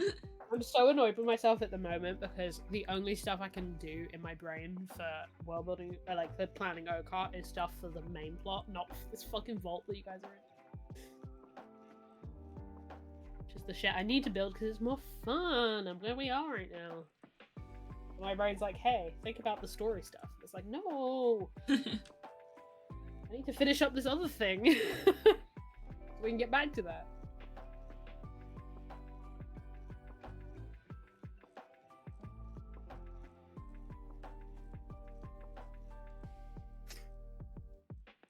Just ad lib, roll in a trap room generator. That's kind of where I did the first half of it, to be fair.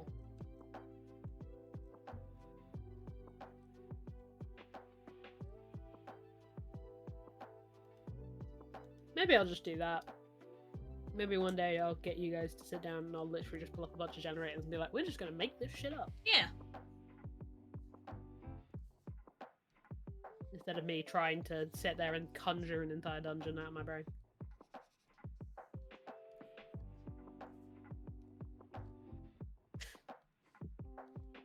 I think I've got like 3 rooms that I've actually built. Like the rest of this map, basically. I only have a shell for the next floor, which is a problem. I have so many pop thoughts and it's all black if. You got time to think about it. We get into the terrible part of the year where nothing happens because everyone's too busy. Yep. Like I said, I keep wanting to make plans with people, but like, I don't know what Spook's schedule is yet. Yeah, technically I'm too busy to do pretty much anything. I'm literally, just as a full transparency heads up, I'm making time for Dragon Age stream, but like, that's all I'm guaranteeing for a while. I've got to write a lot of words and do a lot of research. Because the thing is, like, we don't have to do it, but you said you were okay with it because it was essentially time that had been sort of saved for pot. Yeah. But it might just mean that I'm like less present in chat, basically. I'm just here less often. Because I'm normally about. I'm just not going to be about as much. It's fine. You have important adult things to do. I do. Unfortunately.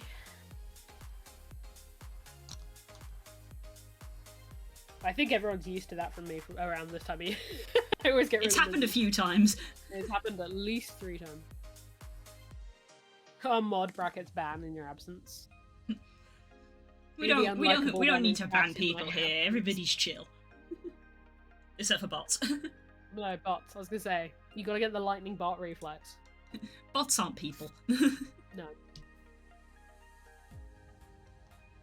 I said we don't ban people here.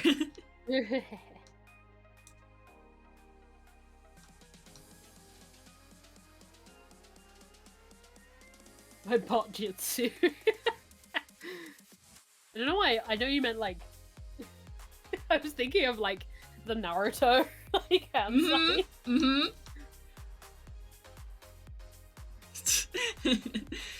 Naruto gif! Cringe! Naruto GIF cringe. Oh, I like killed you one on the of your spot. greatest moments.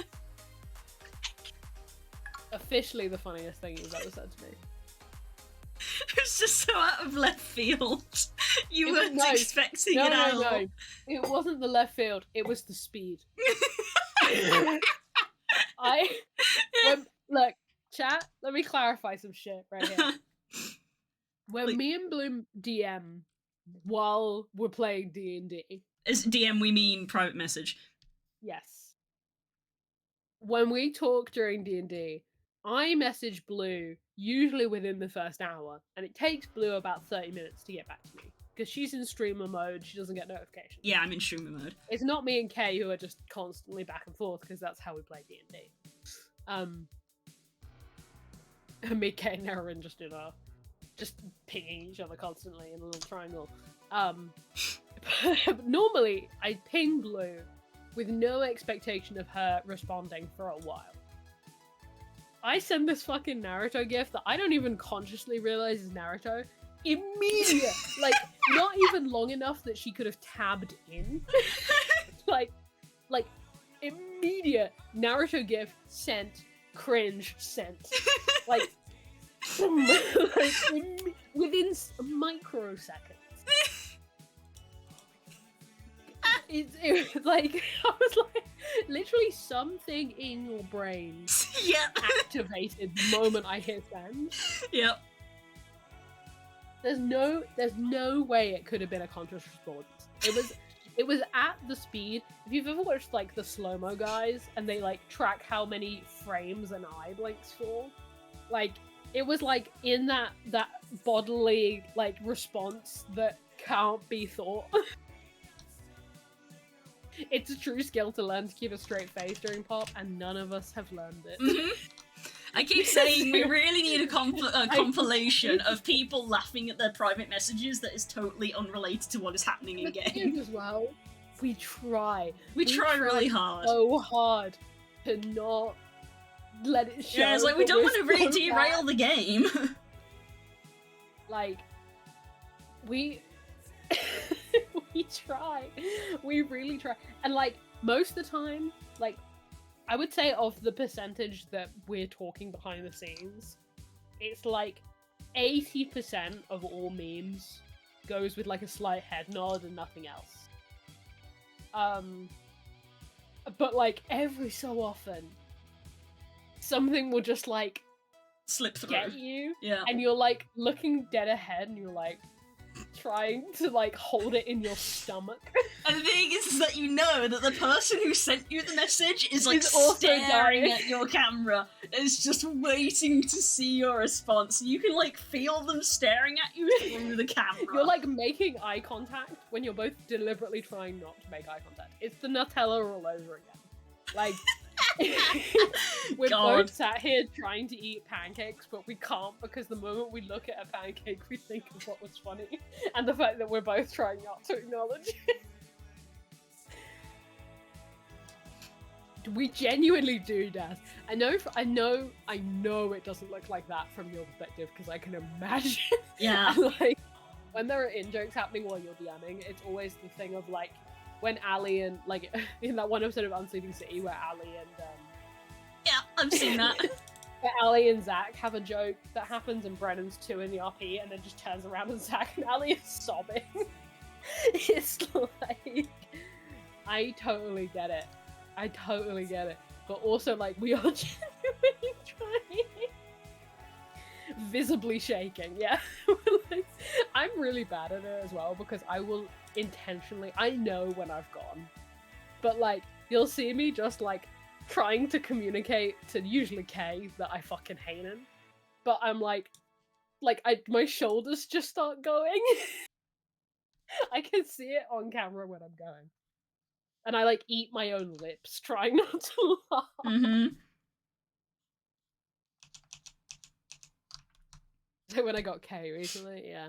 Kay and Naren are devious for this. Oh yeah. Naren's specifically devious because Naren sends things he doesn't think are that funny but are hilarious to me and Kay for some fucking reason. Or Neruin loses it on camera, and me and Kay immediately get a DM. And we know. Mm-hmm.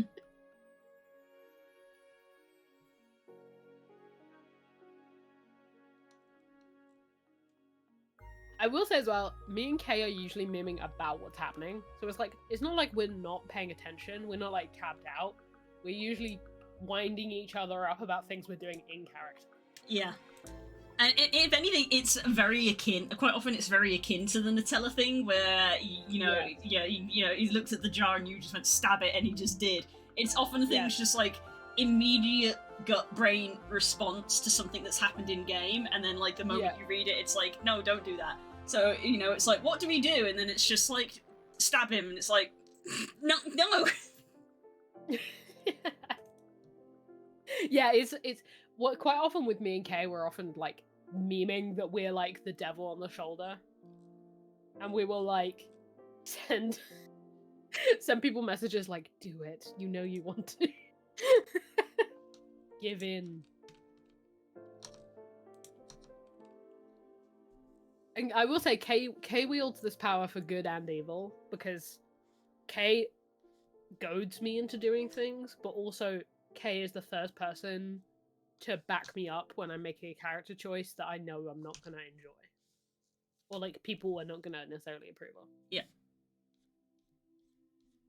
I will think about Kay's "you know what you have to do" in the last session of second to last session of Pop for the rest of my life. When Parks was talking to the moon and Kay messaged me, "You know what I have to do," I'm gonna remember that forever. Because he was right. But yeah, normally me and Kay are just bullying each other. We're like, do it, you coward.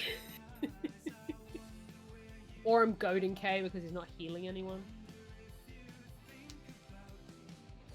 It's funny actually, because the DMs, like, people I generally DM during D&D is like Kay, Nera, and Blue, really. But like, it's really funny because it's all fun and games and bullying each other, and like making memes about what's going on in the game. And then like the moment a combat starts going bad, it's the most tactical shit you've ever heard. the gear switch is Everyone's like talking immediate. about action economy suddenly.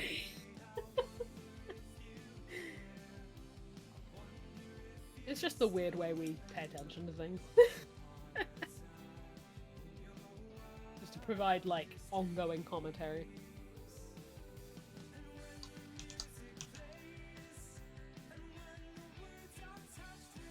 It was my stomach and not gonna lie. Yeah, again, it's not us not paying attention, and we do try not to visibly lose our minds. It's just every so often, where it's like someone will just say something that's funny for no fucking reason.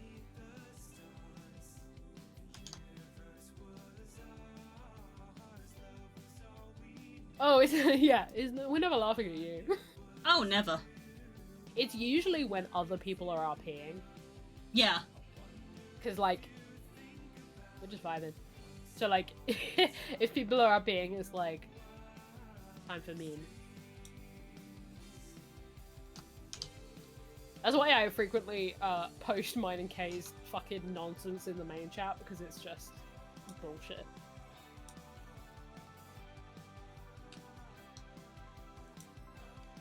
It's like, literally, this is from the last session. This is from when we were fighting Cloth, right? Literally, it's the Kay sends me a gif of C-3PO going, "We're doomed," and I send the R2-D2 screaming and slamming into a wall.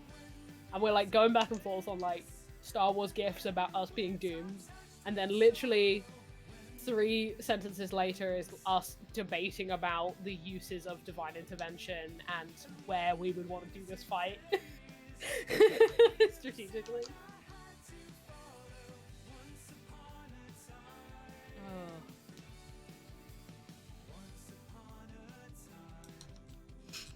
Yeah, recently it's been mostly Kay bullying me about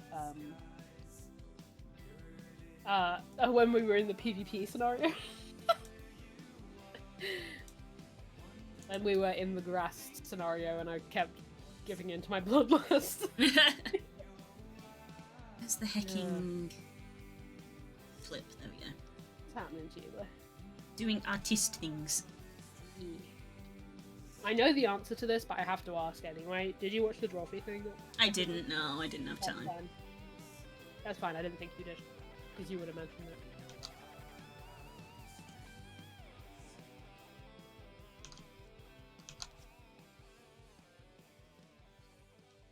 Vicky's D&D posting? She's what?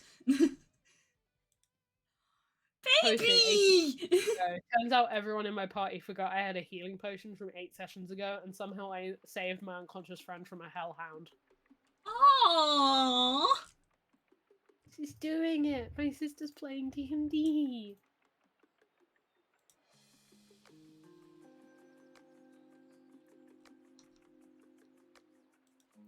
Jesus, that is amazing. I was like, I'm just zooming out. I'm like, it's just a couple of lines, but it already looks good.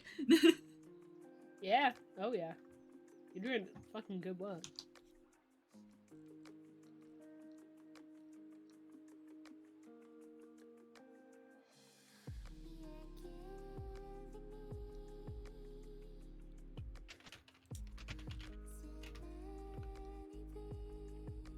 I have to vocally support my sister. D&D course. posting.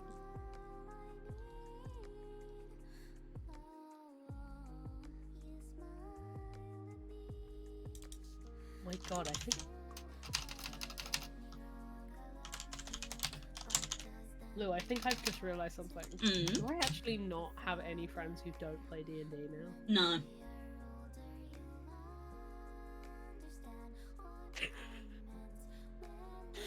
Whoops!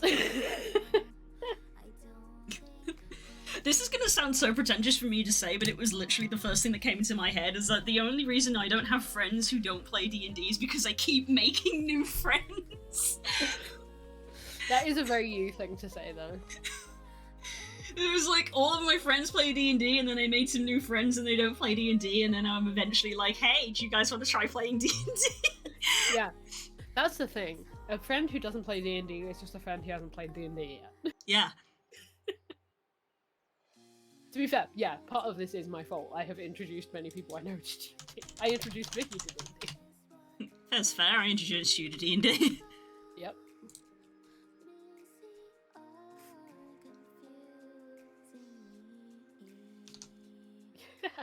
Yes, both of those things are true. Like, yes, you are doing it right, and it's the right level of difficulty, and it's fun. And yes, constantly up the ante because we're getting better. It's a fun mix of the two, which is why I think balancing is terrifying. Honestly, I don't on envy the you because Sorry, go ahead. I don't envy you, Das, because at least for me, I only run for the one party so that I kind of have an idea of roughly where you're sitting, and I keep going up, but you keep going back and forth between a level 19 party and a level 10 party. And I can imagine that fucks with your internal balance. Look at the current pop encounter and think, do you think balance exists? I don't. Look, no spoilers for which Dimension 20 season there is, but there is a Dimension 20 season where the final fight is literally like a CR 48. Like, if you added it up. It's a CR that would be unsurvivable by any metric, and they do fine. It's almost as if the CR system is inherently broken. It doesn't work. Doesn't work. But it's also the only way I have to communicate this without telling you who was in the fight. Basically, yeah. Yeah, it was an amount of monsters and an amount of difficult, like, a lot of very powerful monsters. Like, any one of them would be a standalone encounter, all in one encounter. They did okay. Mm-hmm. It was meant to be hard, and a couple of them dropped, but they got back up. That's because on the, I when I did DM, I obviously tried very hard to balance my encounters, but I found with a lot of fights, it would often just reach a point where I, as a DM, would go, in my brain, I would say, this fight has lasted long enough, and then I'm like, yeah, the next hit kills it. Me and you have talked about this. I don't think we've talked about it on stream, but we've talked a lot about this before. Yeah. Of, like, length of time is very important to combat as well. It's like, even a player who is solely a combat player will eventually get tired of combat. Yeah. So, yeah, I've done quite a few fights where it's like, I might as well say the monster doesn't have a health pool, because it's basically, do I think that they've put in the effort required to kill the monster? Yes, it dies. Yeah. You motherfuckers get exact HP for final blow so much, it's infuriating. That's good shit though, because sometimes it's frustrating as a player when you do a really good attack and it leaves it on like 1 HP and then someone else gets the kill. So Yeah. exact HP. I'm one of those DMs where I feel if a player left the monster on 1 HP, I'd probably let them have the kill and just and just not tell them. I've done it many times. I'd probably just be like, you killed it. I've done that many times. Again, this is the magic of D&D, of like, you know, people can't look behind the screens. You don't need to tell people shit. You don't have to tell people shit. You don't have to tell people anything. I'm only getting more hand wave as a DM the further into my DMing I get. Yeah. As I grow as a DM, I care less. But, like, in a good way. It's like... And this is a style thing. It's not bad if you keep exact health totals or, like, you run things very by the book. That's totally fine. But, like, as my DMing style is developing, I'm getting a lot more... This isn't technically right, but it's fun. So who cares? And also, like, I think the more you practice as a DM, you know what corners you can cut behind the screen. Yeah. You can be a little bit more like, I'd planned this, or like, this technically goes this way, but like, I can kind of sweep that off to the side behind the screen. They don't need to know about that because it doesn't feel right. Like, you get more of a... You start looking at the queue of things coming up, and you get more intuitive about organizing it. Yeah. This way, I've said this several times to a lot of people. I have a DM screen, and I think it was actually on a tip from Matthew Mercer, because mine's just a pre-made one that you can buy. Realised that you could obviously stick stuff inside. So one of the first things I stuck inside is literally in the central panel right in front of me, is written in big letters as a quote, which says, "No one knows what you don't know."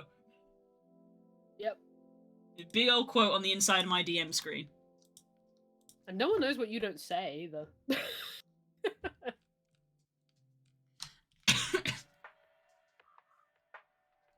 Yeah, there's a couple, you know, we talk about this a lot on the stream, because as a DM, you're learning every time you run. Yep. And you're sometimes learning when you don't run. But like, man, you learn what corners you can cut and which ones you can't. And I'm still learning that. Yeah.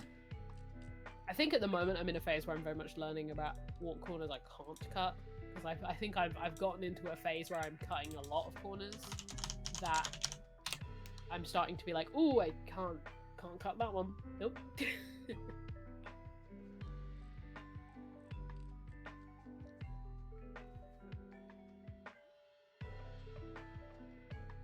I'm also having a lot of like thoughts about styles of DMing, but I can't practice them at the moment because Oakheart's such an established campaign. Mm-hmm. Like, I would have to run something else to experiment with that thing.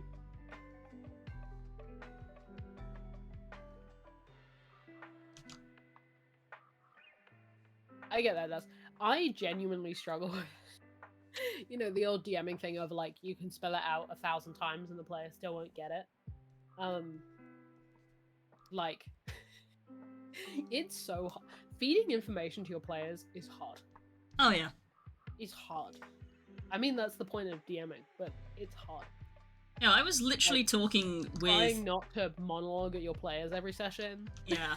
I was literally talking with one of my furry friends who does play D&D, and then he randomly just went, "Oh, can I run this puzzle past you guys? Because I put it in front of my party, and I thought it was pretty easy, but none of them can solve it." And he got a pen, and he drew it out for us, and we were all stuck on it for like 20 minutes, and he was like, "I didn't think this was this hard, but that's 2 groups of people that have gotten stuck on it." And I was like, "I don't know what to tell you, my dude. I'm sitting here, and I'm thinking, and I'm not getting anything." I'm very lucky. I was going to point that way, but you guys obviously just see a door. I'm very lucky in that I have my dad, who really likes puzzles and things, and if I say it to my dad and my dad doesn't get it, that means that it's based on some knowledge that I have. Also, my dad will be like, you're making an assumption in your brain that makes it easy to solve. Like, my dad's good at seeing that, which is lucky. Please accept my apology for that, girls. I'm sure I have been at some point. Look, the thing that taught me the lesson of puzzles in D&D was the door in the vault. I would never forget that.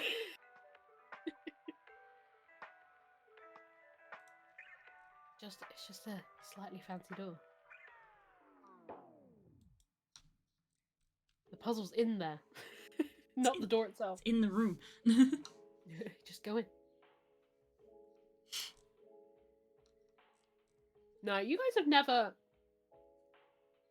have solved puzzles more quickly than I thought you have, and I'm very open about that when you do, because it's impressive.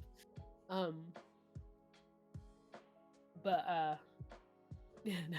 You guys have never, like, got stuck on a puzzle in a way that I felt was a problem. I don't think. No, I mean the door to the literal vault, where it was like a big fancy lock, and then if you pushed it to one side, there was the handle for the door. Oh, I remember the one now, yeah. You guys were like trying to lockpick this lock, and it's like, it doesn't feel like a proper lock. It feels hollow and heavy and all this. And so I was like, I'm gonna climb inside the lock. I'm like, oh, okay. You feel it move. It worked out though, because you guys overthinking that warmed you up for absolutely annihilating the puzzle that came afterwards. Like, you guys stormed through that puzzle. And partly because you did good work in the session, and also because you guys consulted your notes and took what you knew about the world, and also let that inform your answer, which was...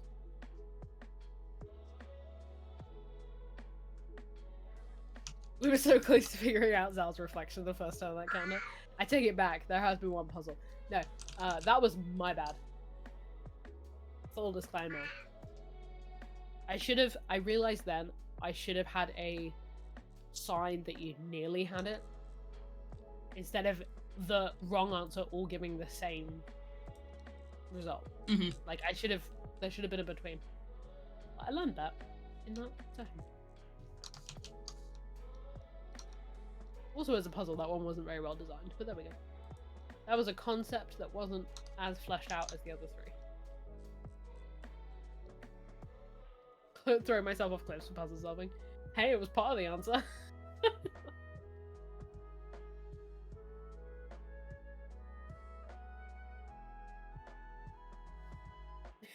It's Brigato, Evo.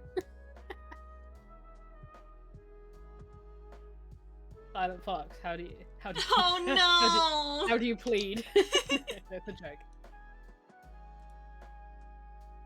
I like that everyone calls it Weed Cat.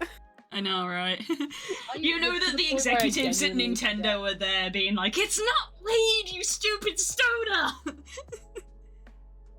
Do you think they all came in, after they announced all the starters, do you think they came into the office and like everyone had like a big coffee and they all kind of very silently sat down at their desks with their computers and turned their computers on and everyone was like very quiet? And then someone was like, yeah, they thought it was all weed, huh? They all just had to sit there knowing that the whole internet thing is a weed cat.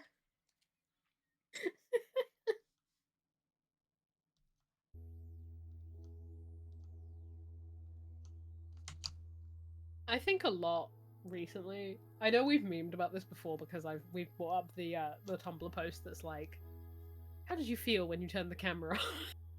I know we memed that I'm in that headspace, but I think a lot, like, from that perspective recently. I think a lot about, like, people going into the office the day after things are released and people meme about it. I think a lot about when I see shorts when they're done filming it. Like, I think a lot about these things. It's a really funny way to approach media.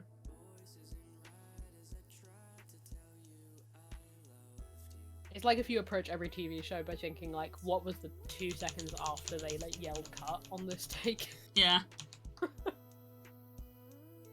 Weed Cat, Fire Type Toadile, and Donald Duck. I do like Fuecoco. I don't think it's Evo I'm gonna like, but I'm gonna stick with it anyway because I like it. Looks like a dumb, well not dumb. It looks like a shithead kid that's gonna.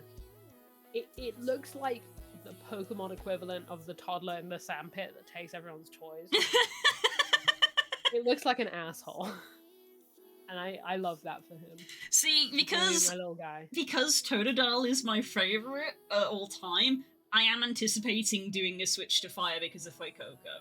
Because if you take my general pattern, I feel like I'm impassive when it comes to starter typing, but the pattern is that I take water. But there are exceptions. Yeah, I was gonna say you're water or grass more than fire, just generally. I take let me think. So it's like I take Charmander in Gen 1. I take Rowlet in Sun and Moon.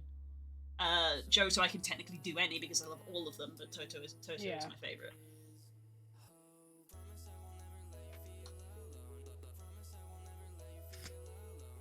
See, I'm not very interesting in this because I just take the fire one every time. I'd be so good at that Drawfee prompt that's like, draw the Pokemon, but they can only describe it based on vibes. I know, right? This is a nasty teen. Nasty teen. Oh, I forgot we watched that one again. Yeah.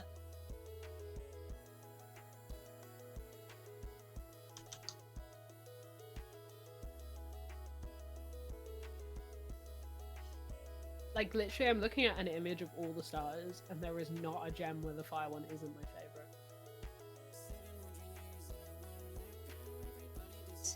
I was literally gonna look at it and be like, if I didn't feel like I needed to pick a fire one every time, which one would I pick? It's like, no, I literally prefer the fire one every time. The only gem where I might have maybe deviated... No, I like Scorbunny. I do like Scorbunny.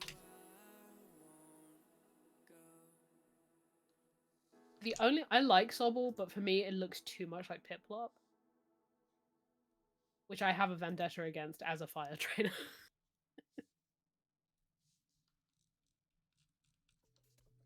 Mickey's Empoleon beat my ass one too many times.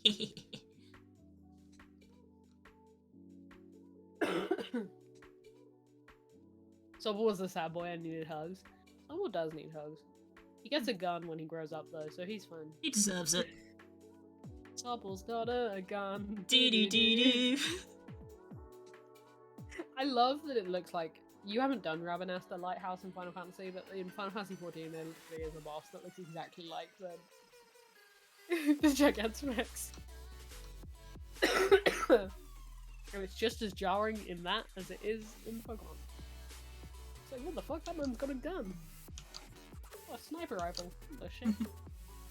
Oh, it's the dungeon that we cleared when we first started adventuring. Hey, it's a skeleton. Is that a gun? Oh god, Kels, you're right. Yeah, you've done Rabbit-Ass, you know. There's nothing more jarring than when you're playing a Final Fantasy game and suddenly there's a fucking sniper reticule on your screen. I will point out that's kind of... it is 11 and 10 past 11. Oh shit. Yeah. I was about to say, it kind of reminds me of, honestly, when Koraidon and Miraidon got revealed and people were jokingly like, oh my god, they're motorbikes, and then the next trailer happened and it was like, they're actually motorbikes! They're motorbikes! It's like when I was playing... like we keep saying it, it's like when I was playing Frostalaten and the Azran Legacy, and someone pulled out a gun, like an AK, and I was like, what the fuck, what is this set? Yeah, that random Pokemon, that Pokemon episode that got banned because they pulled out a gun on Ash. It's like, no, this is Pokemon, you can't do that. How many references to children's media with guns can we keep going? Apparently like they care less about guns in Japan, apparently. It's like the episode 0 of Yu-Gi-Oh! Where Yami kills people instead of defeating them at Yu-Gi-Oh! Red Boyo is so derpy when he runs. That's part of why I'm maybe pivoting. Or not pivoting. Chat is undecided on whether it's a pivot or not a pivot. Wait, should I? It's not a end the pivot. stream, should I do a poll about whether or not it's a pivot? It's not a pivot. You said yourself you always get the blue version. It's happening. Hang on. Create poll. If that's the reason I'm version doing you this- want, then you should get it. There shouldn't be a discussion.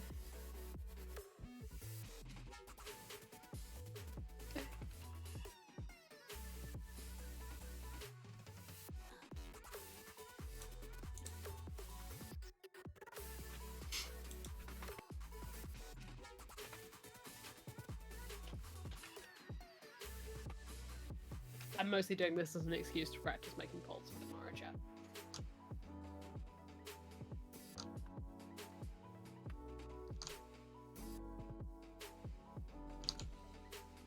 I mean, we keep talking about a Dragon Age stream. I haven't really mentioned the fact that tomorrow is technically the double stream day. I will be doing more art in the afternoon. I thought I would finish this tonight, and I haven't, so I guess I'm gonna be continuing it. There's very small details to do. I'm basically putting these shine highlights on all of the copper and gold bits, and then that's probably gonna be it. But yeah, to be healthy, we were both trying to maintain sleep schedules. It's a good song to end on, as always. Right, but aside from the shiny silent, what do we think?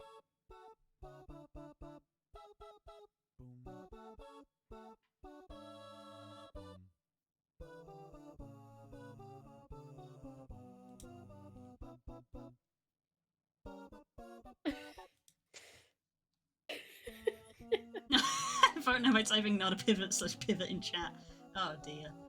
Doesn't Twitch do actual polls now though? You don't have to type in.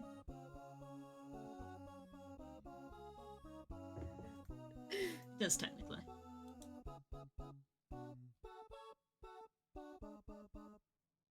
Like I said, you can send me the invoice already. Like I said, I will do it tomorrow when I'm not sleepy so that I don't make any mistakes. But yeah, there will be an invoice sent I tomorrow. accidentally ended the poll prematurely before anyone voted. Sorry. Learning.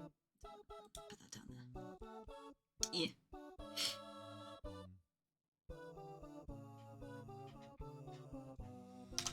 Great. Yeah, save that for now. Okay, so that's how that works. Sorry. Yeah.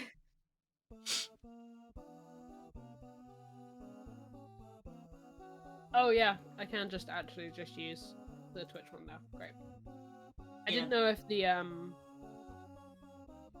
the one I was seeing in Twitch was the Moobot one. No, it was the Twitch one, where you can just sort of click on it.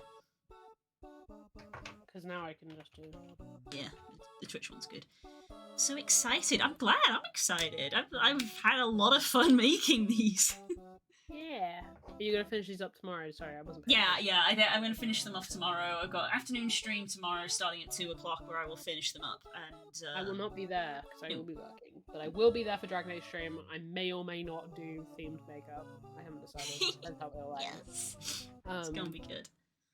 But I will, if you contact me during the day tomorrow, anyone, you will discover that I am buzzing.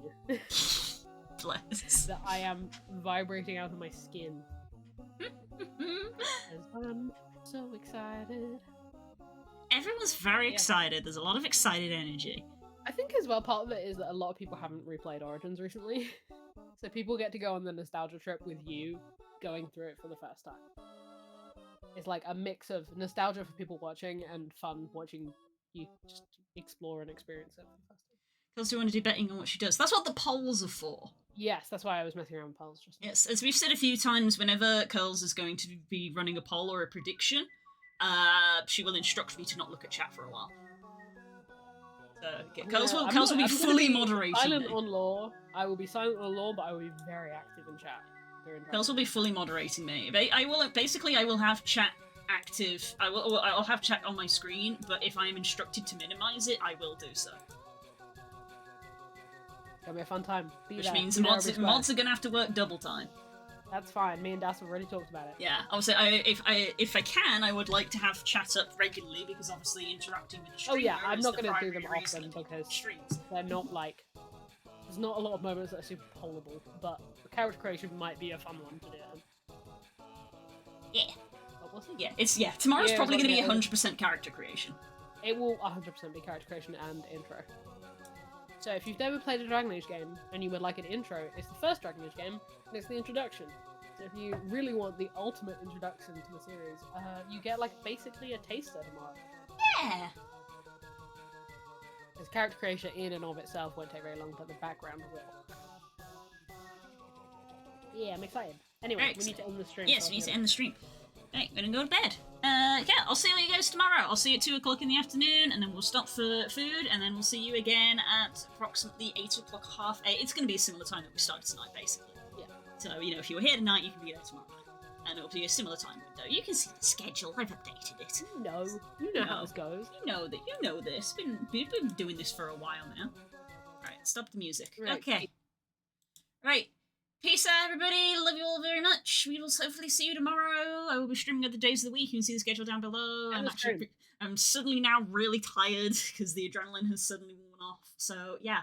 End the stream. You've gone over the schedule already. End the stream. Bye! Bye.